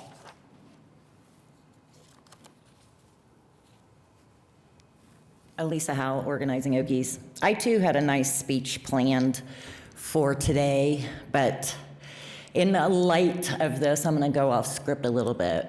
Last City Council meeting, we saw a delay deny vote or potential change to a yes vote after public corruption happened right here. So it's no surprise to me that this body does not like oversight and just loves giving away money because it's not yours. You're entrusted as stewards of public resources, all of it, all of ours, not just a few. A cursory search, as James Cooper likes to say, just Google, add controversy with it, and you come up with all kinds of stuff about the people that OSHA has decided to go in bed with on this project. What comes to mind? Corruption, corruption, corruption, something this body approves of. $52 million is what they told us they were asking for total. With this body, our tax dollars being on the hook for some of that as well. And we have no oversight. Buildings decay from lack of planning, lack of upkeep, lack of all of the things, oversight, all of the things that this body should ensure happens with all of our tax dollars, not just some.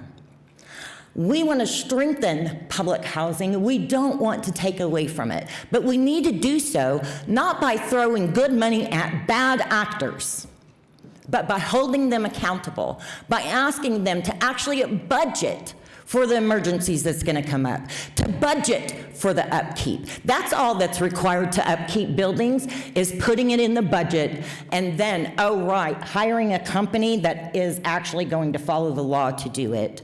Bryn Shore Development came here from Chicago, and in Chicago, you know, there is a lot of stuff going on with these people. As late as 2025 and as early as 2026, oh right, that's where we're at now. For sale, following a bumpy relationship and severe stress, failure to make timely payments from Chicago, maintenance crews were threatened with violence. These are thugs. Why are we giving them money? Thank you. Holly Towers?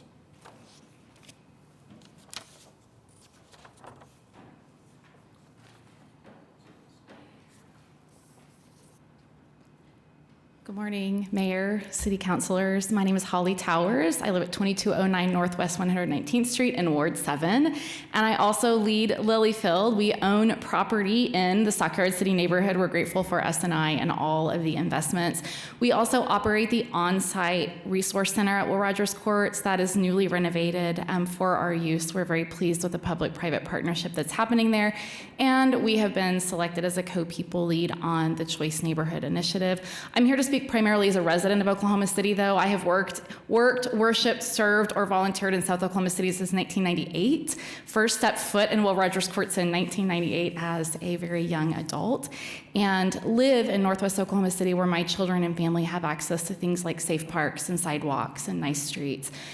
As a person working with families in South Oklahoma City, I'm thrilled at the potential for this kind of investment in those children and families. I believe every child deserves access to those basic amenities like safe housing. I do believe it is a civil rights issue, and also just the neighborhood amenities that we all expect. I also commit to you as a resident of Oklahoma City and a person working in this neighborhood and with these families that we will ensure that the voices of the families are heard, that they are well taken care of.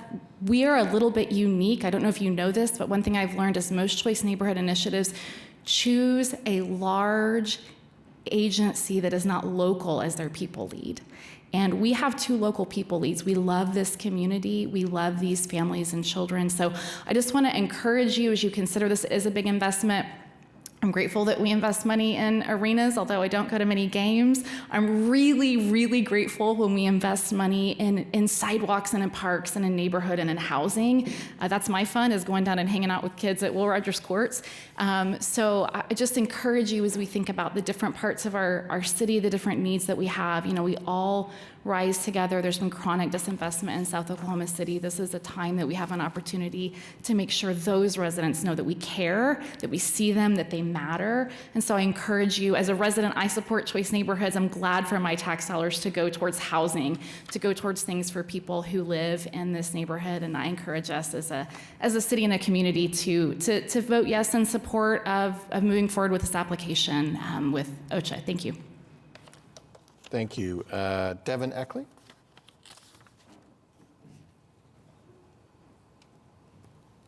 Okay. Hello. I'm Devin Eckley. I have lived at 4344 DeHoon Drive in Ward 1. And this is my first time speaking to City Council, so thank you.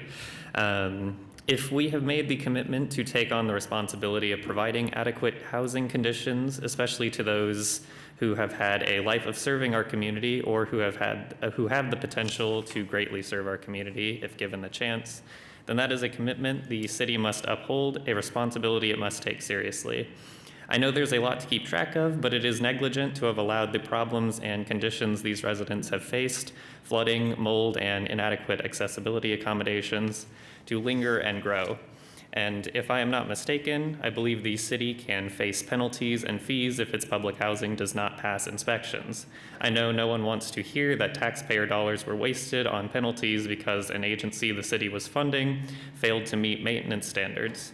Do we want this city to hold a reputation of not keeping its promises, of prioritizing big budget entertainment projects over upholding the commitments it has made to its citizens in need? If you are in a position to have a voice and do something, then it is your responsibility to do what you can to ensure accountability. It's not enough to just pour funding into an organization that highlights its positive impacts. We must also ensure that its shortcomings are addressed and held accountable.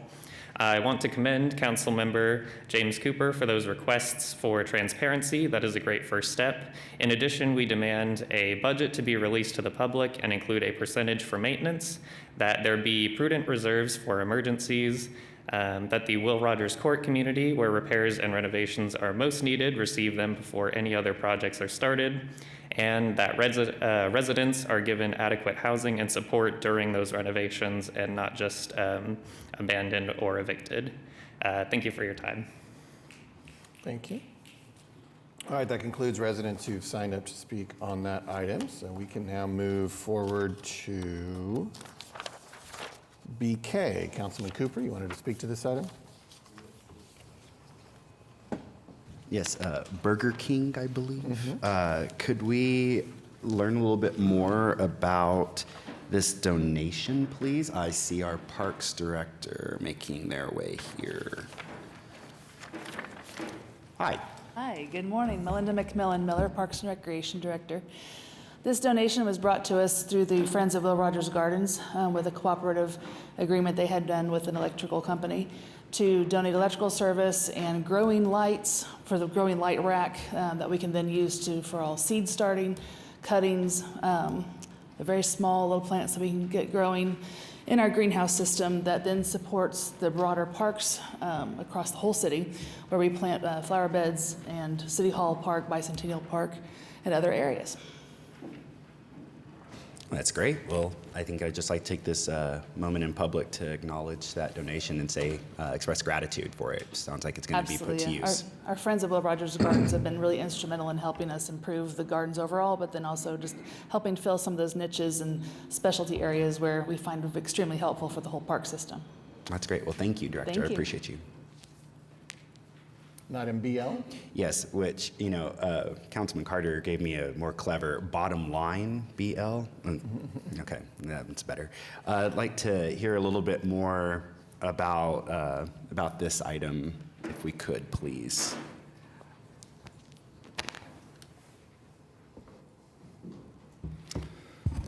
Good morning, Mayor, Council. Appreciate the opportunity to be here. I'm Richard Kelly. I'm the fire chief.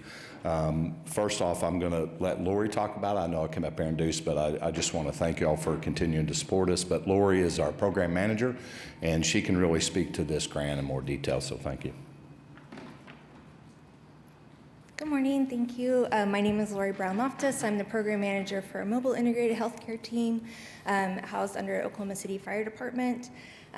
This grant will allow for us to provide one more additional mobile crisis team to Oklahoma City. This team will be comprised of a paramedic, a care navigator, and then also a peer recovery support specialist. They will be able to operate within our peak hours of the city. We won't be able to have them 7 days a week because of the staffing, but they'll also be able to provide that extra support during those peak hours where we see a lot of our calls coming in. Well, I just want to say congratulations and thank you. I mean, this is just such a pivotal service. Someone called me just this last week, a barista, saying, hey, I've been noticing this person and I feel like they're suffering from mental health. Who do I call? And so I told them exactly who to call. So this is wonderful to have that additional team. So thank you for sharing that in public. Thank you. Thanks, Lori, and thanks, Chief. Does that bring our number up to 4? Yes, that would be 4 teams total. And how far away are we from being able to support a team that is around at midnight and on the weekends? Chief?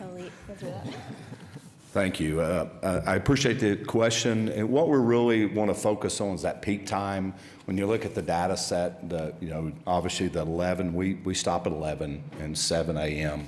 We really want to focus on that area where we feel like we're meeting the needs of our community, and then we're looking at expanding that 24-hour operation. But our goal right now is to really make sure that we're able to respond to every incident within that time frame from 7 a.m. to 11. But we do track that to look and see what we're missing. But I know that doesn't give you the answer, but right now we're really just trying to focus on that area before we go to that 24-hour operation. And that's one thing that we committed to when we started, is that we wanted to start with focusing on this primary peak time, but then also over time that we wanted to look to see where our resources best utilized. And so as we grow, I don't think like every time we grow, like in this step, it's really we saw that we had a greater need during peak time than going into the overnight hours, but still evaluating the call data to make sure that we know where that is, so that with the limited funding that we have, that as we grow, that we can grow into the right area that maximizes the response times.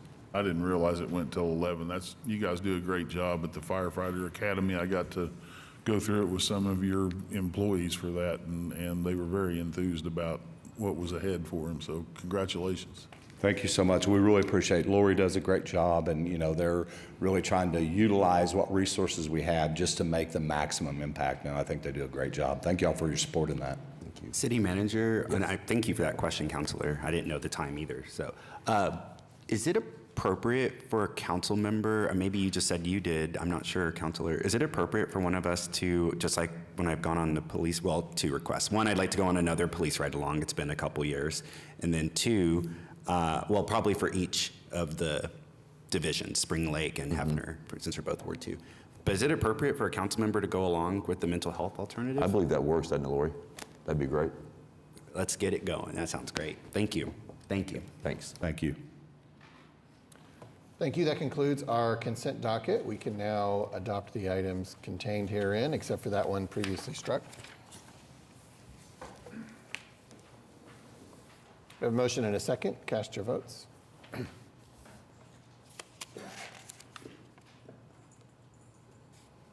Passes unanimously. Now we're at item 10, the concurrence docket. We can adopt items A through L with one motion. We have a motion and a second. Cast your votes.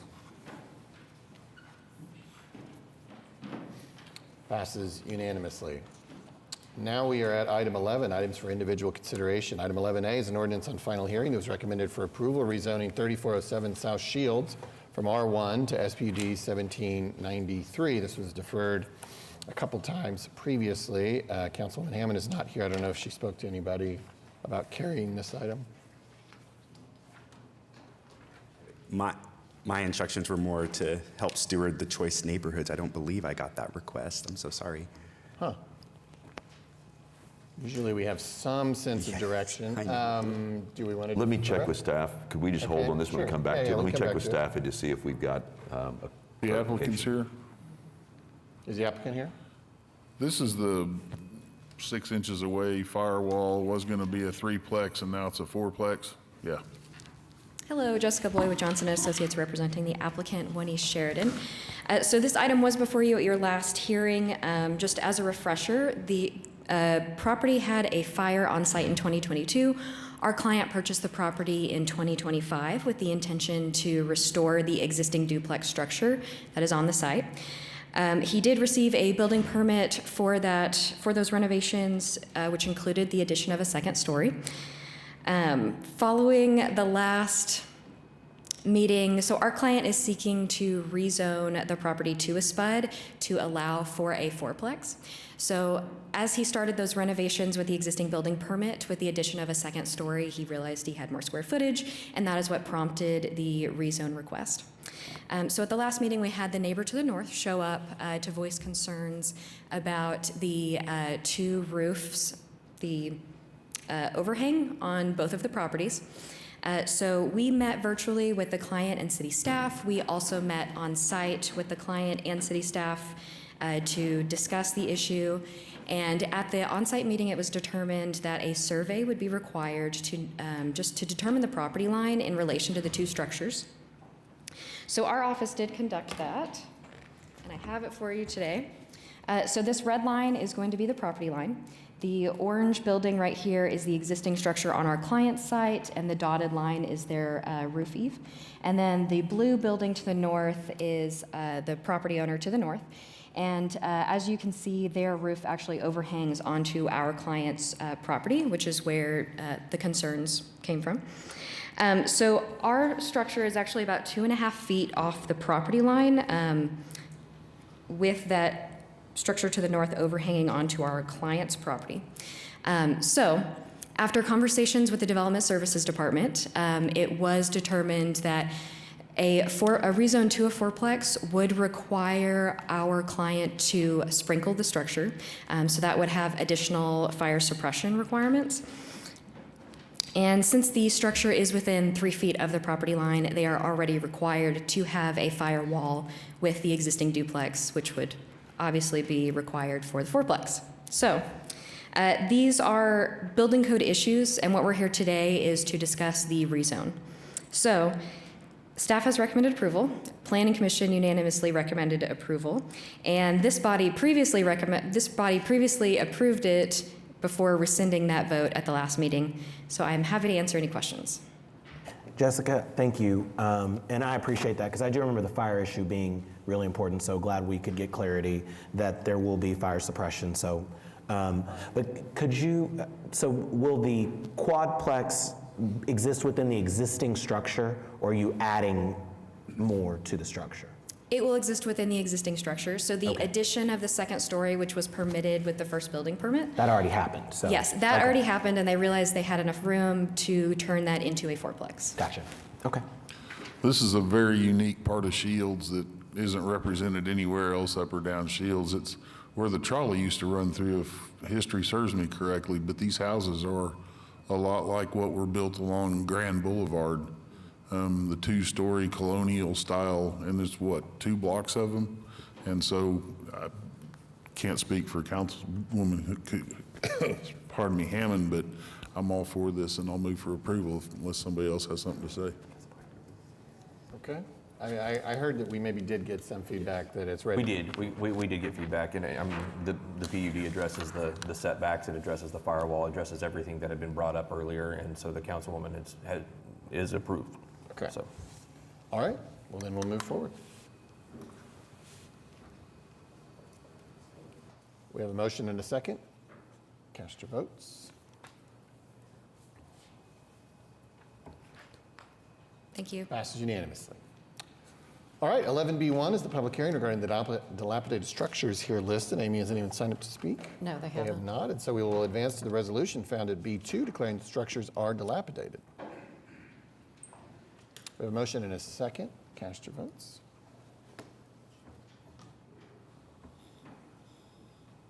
Passes unanimously. C1 is a public hearing regarding the unsecured structures here listed. Amy, has anyone signed up to speak? No, they haven't. They have not, so we will advance to the resolution declaring the structures are unsecured, save for those previously struck.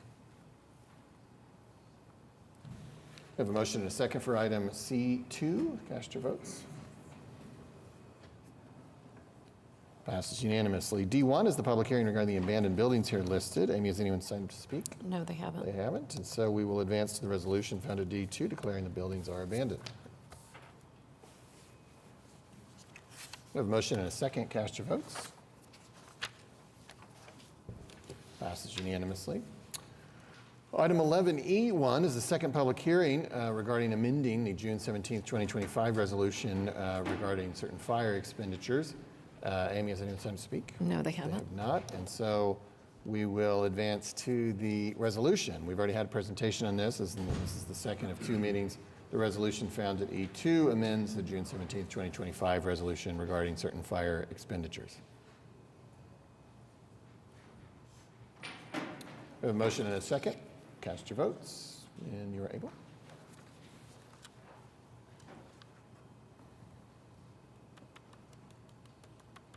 Passes unanimously. Item 11F1 is the second public hearing regarding amending the June 17th, 2025 resolution approving certain police listed expenditures. And Amy, has anyone signed to speak? No, they They have haven't. not, and so we'll advance to the resolution found at F2 amending the June 17th, 2025 resolution regarding certain police expenditures. This is the second of 2 meetings. Already had a presentation, so we could take it up now if that is the council's desire. We have a motion and a second. Cast your votes.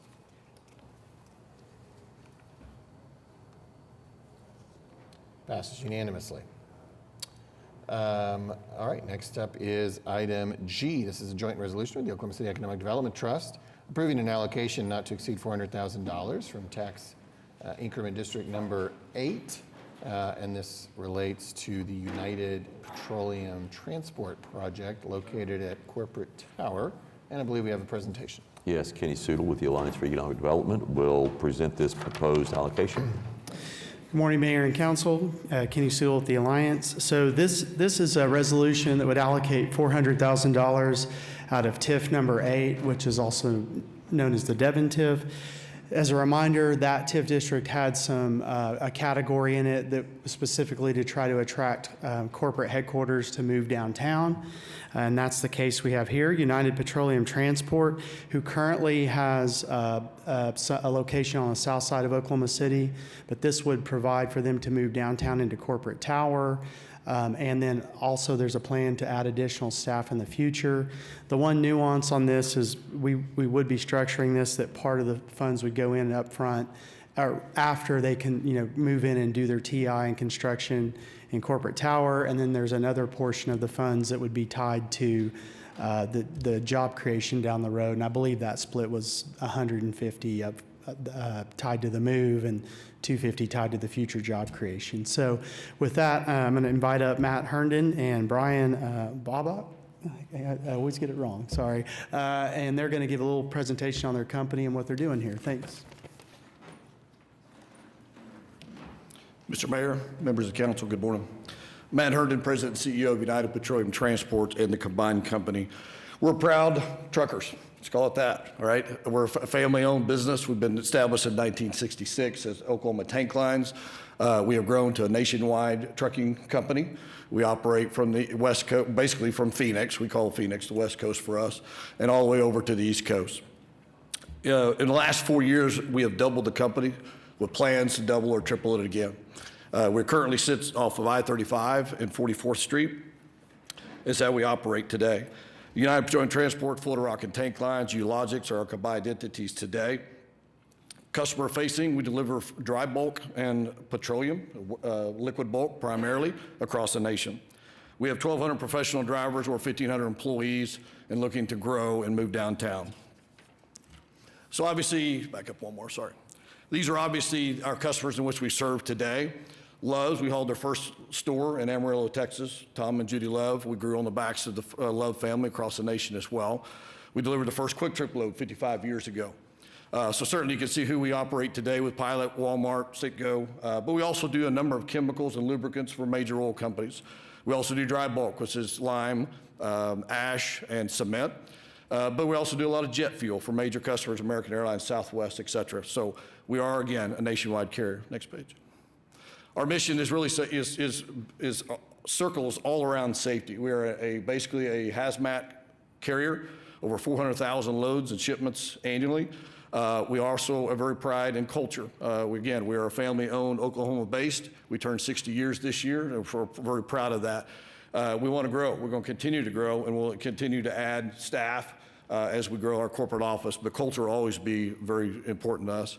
And certainly customer service, in which the customers in which we serve, as well as our environment. Again, as I stated, we are a hazmat carrier, so that's very important to us on all the things as we provide our processes and procedures in-house.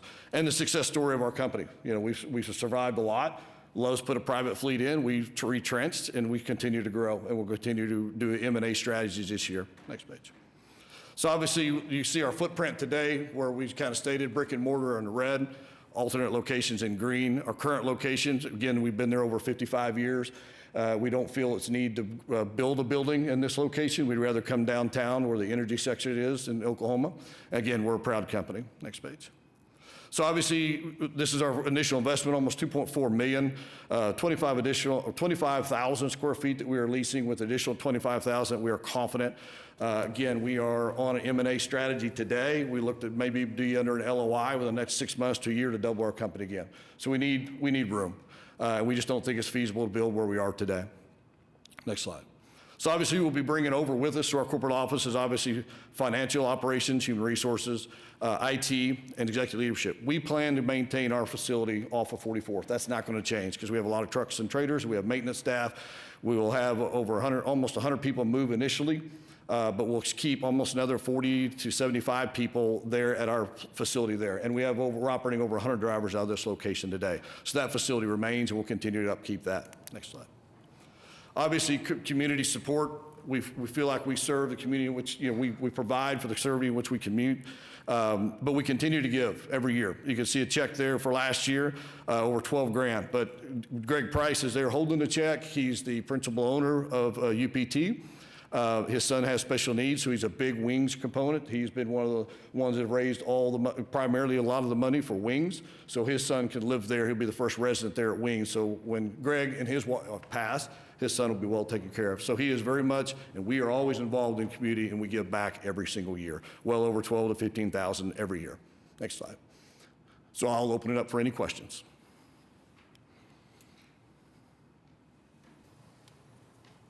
Any questions? No? Appreciate the time. Thank you. Thank you. All right, well, if there's no questions or comments, we could take up the joint resolution found at item G.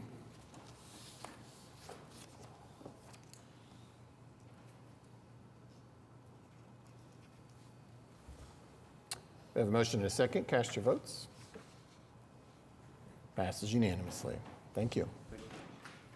Okay, item H1 is our collective bargaining agreement with the Fraternal Order of Police, Lodge 123.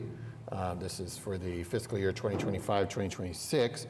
Executive session is not requested, but I think maybe, I know Amy was going to make some comments. Mark, we will look forward to yours as well, but maybe we'll start there. Yes. Amy Madeira first. Yeah, sounds good. Good morning, Mayor and Council. Just before you, we've got collective bargaining agreement between the City of Oklahoma City and the Fraternal Order of Police with our Local 123 for fiscal year FY 25 and 26. Key changes that's noted within the collective bargaining agreement is a 2.25% cost of living increase to retro back to July 1, a 2% stipend, our longevity pay to reflect the cost of living increase. There is a premium insurance increase of 8.3%. And then also, as we discussed last council, Fraternal Order of Police has accepted the city's proposal with our 6 weeks paid parental leave, so they'll be able to have that benefit as well.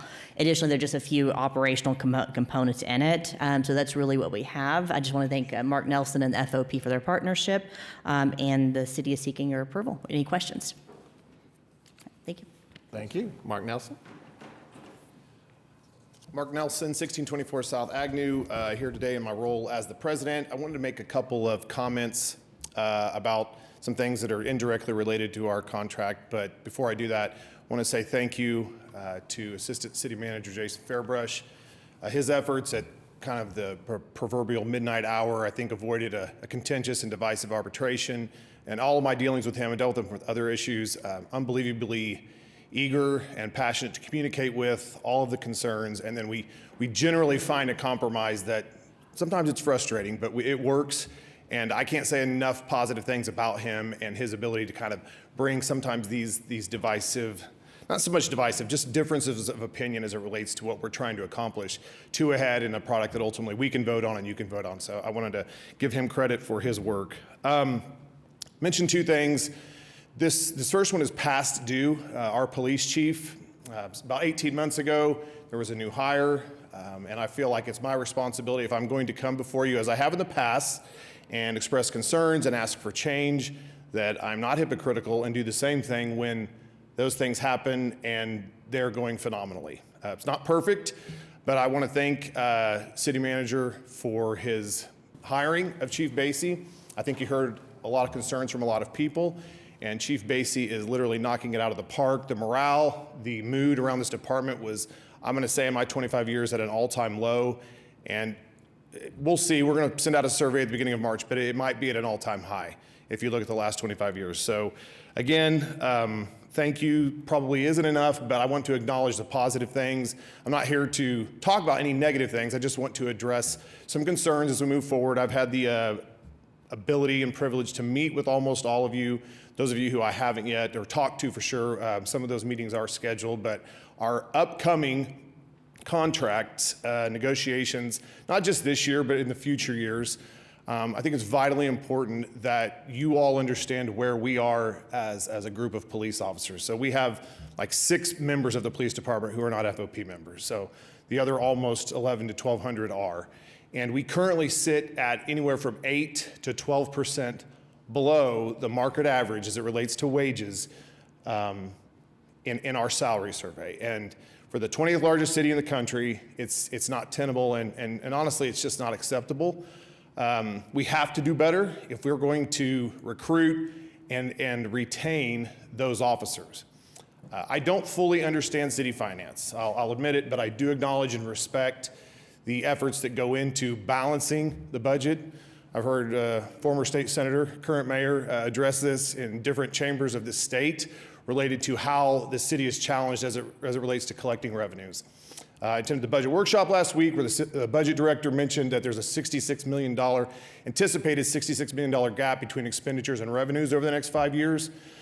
So as it relates to prioritizing, the future of this city, there's no doubt is bright, but as we're planning and negotiating future CBAs, we approach landmark events as the NBA playoffs, future championships, world-class soccer events, that just as much attention and priority go into addressing the need for professional public safety, specifically law enforcement, as visitors and residents of this city interact with those services as the effort that goes into bringing those events to the city.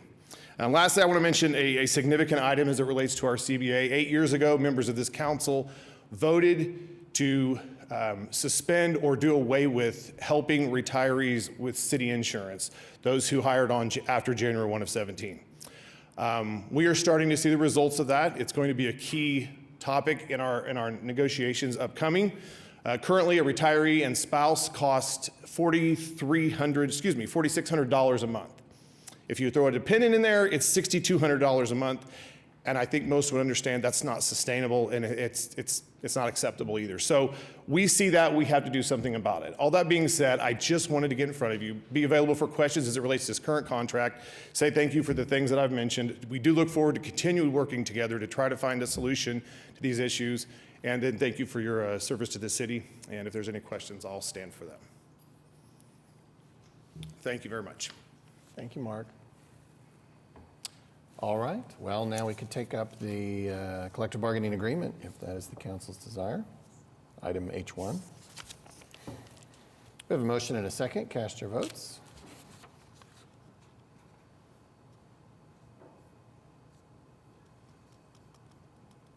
Passes unanimously. Thank you. All right, item 11I1 is a resolution authorizing the municipal councilor to confess judgment without admitting liability in the case of LSV OKC. Executive session is not requested. We have a motion and a second. Cast your votes. Passes unanimously. Item J1 is a resolution authorizing the municipal councilor to confess judgment without admitting liability in the case of Express Grocery Ital v. City of OKC. Executive session is not requested.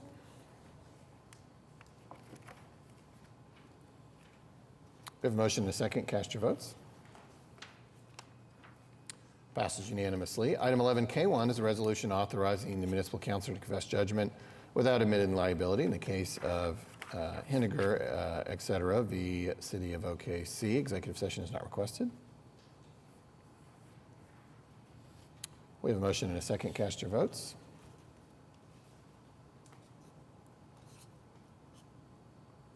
Passes unanimously. Item L1 are claims recommended for approval. We can take items A through C with one motion, and executive session is not requested. We have a motion and a second. Cast your votes.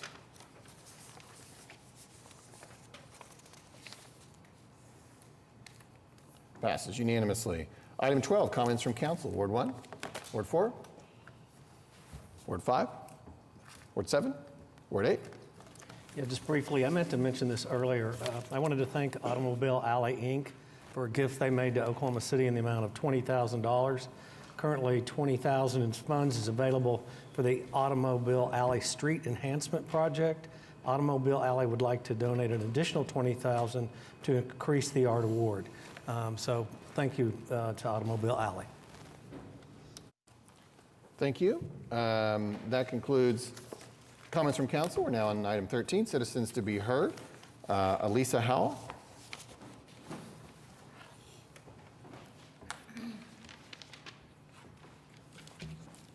Elisa Howell, 6208 Northwest 36th Street.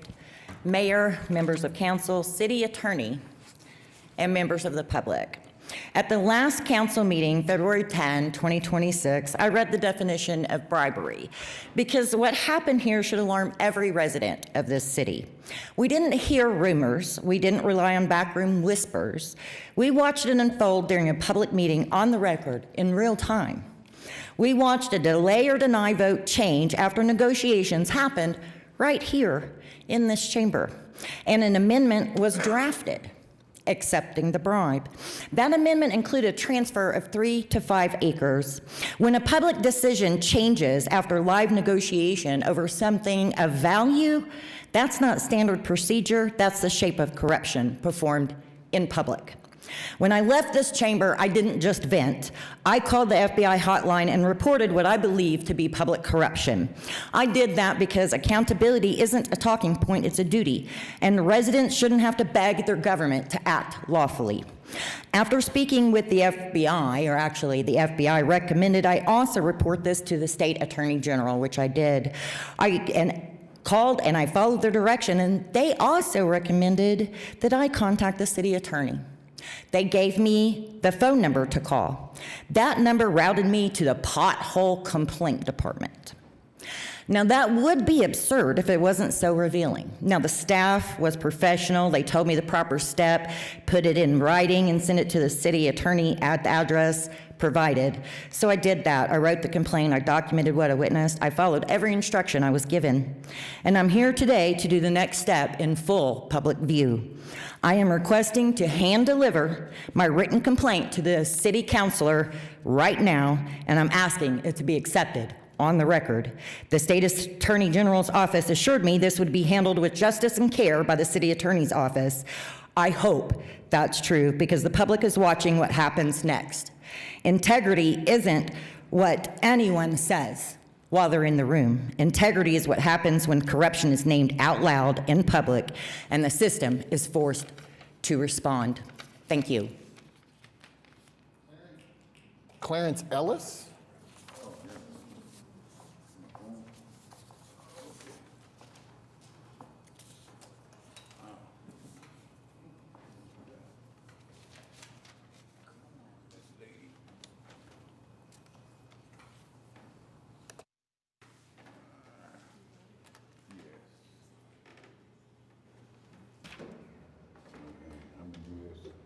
Turn around right quick. Sure.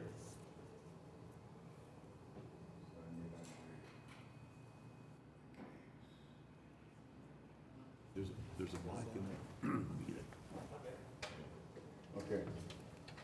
There's a microphone down below you. Huh? Oh. I dropped my, sorry.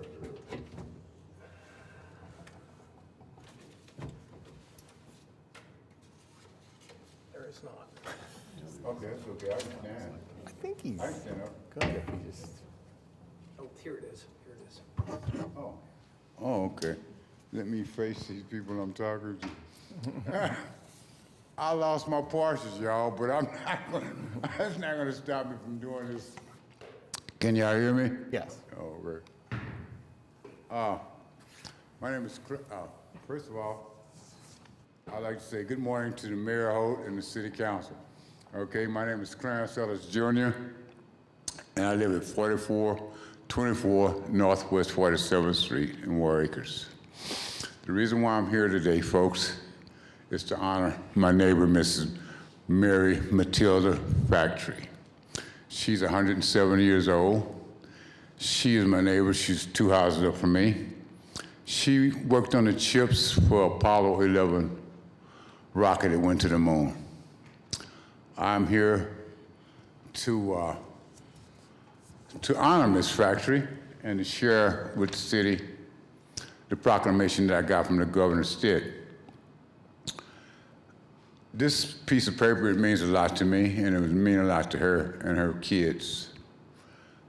What's missing is for the governor himself to present this to Miss Factory.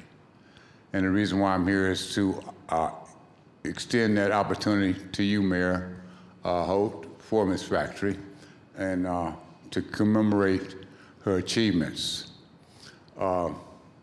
She was honored on a national level by the Continental Sororities, Inc.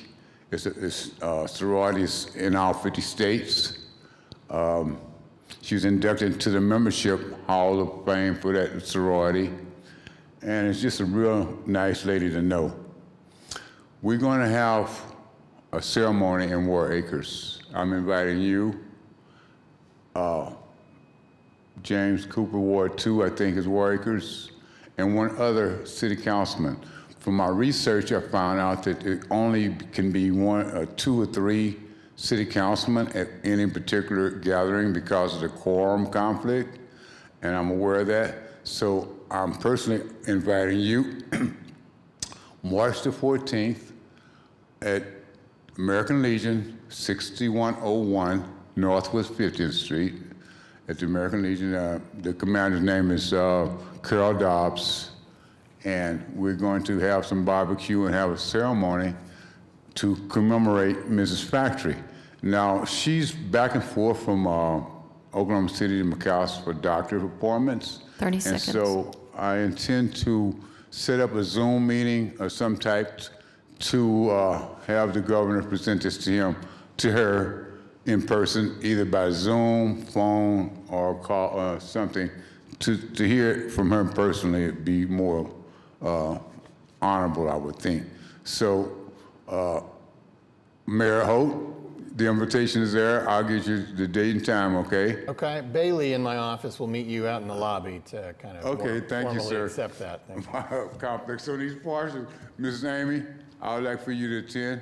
You got the schedule requests? No, the governor got the schedule request. The governor's got the schedule request for this. I'm asking for whatever process it takes for you guys to chip in from this factory, okay?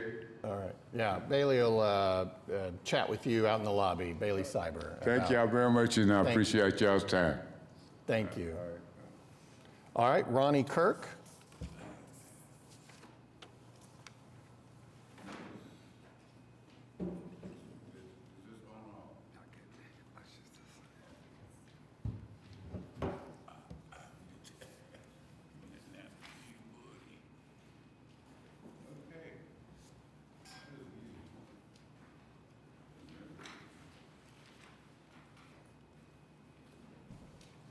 Thank y'all.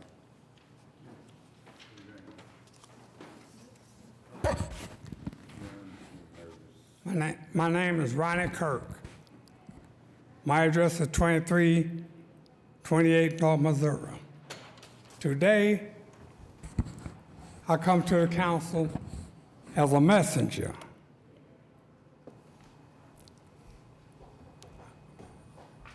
Our government is in much need of repair. We're in a fight against good and evil. So far in this fight, we're winning. Mr. Mayor, when you and a young man that owned this property what ICE were trying to rent, y'all stopped the government in its tracks. Stop the government in its tracks. Baltimore, they're trying to get the ICE turn on the body cams that they already have. All I say to our governor, he slapped them in the face, the government. Told them if I can't bring all the governors, I ain't gonna bring none of them. You could see it hurt the president's ego so bad, his first turned red. Nostradamus, he predicted World War I. He predicted the Merle building bombing. He predicted Martin Luther King assassination. He also predicted the death of the Kennedy brothers. So the fight against good and evil and Satan, Notre Dame said, Satan will walk among us. Everybody will know him. He'll be in the form of a man. The form of a man. So while he's in the form of a man, y'all are going great at this fight to take him down. 30 seconds. So if all our city leaders, our government leaders would come together, have the ice to take off their masks, that's still part of the fight. Don't let them come in this state without a mask on. So if all my citizens, all the city leaders and state leaders come together, it just take a matter of votes for them to take their mask off. It's not much to really ask. You already winning the fight. Go ahead and knock the Satan all the way down and leave him down. The other states will follow. Mr. Mayor, you did a great job of starting this. Thank you, Ronnie. All right. All right, that concludes item 13, citizens to be heard, which brings us to item 14, adjournment, and we are adjourned.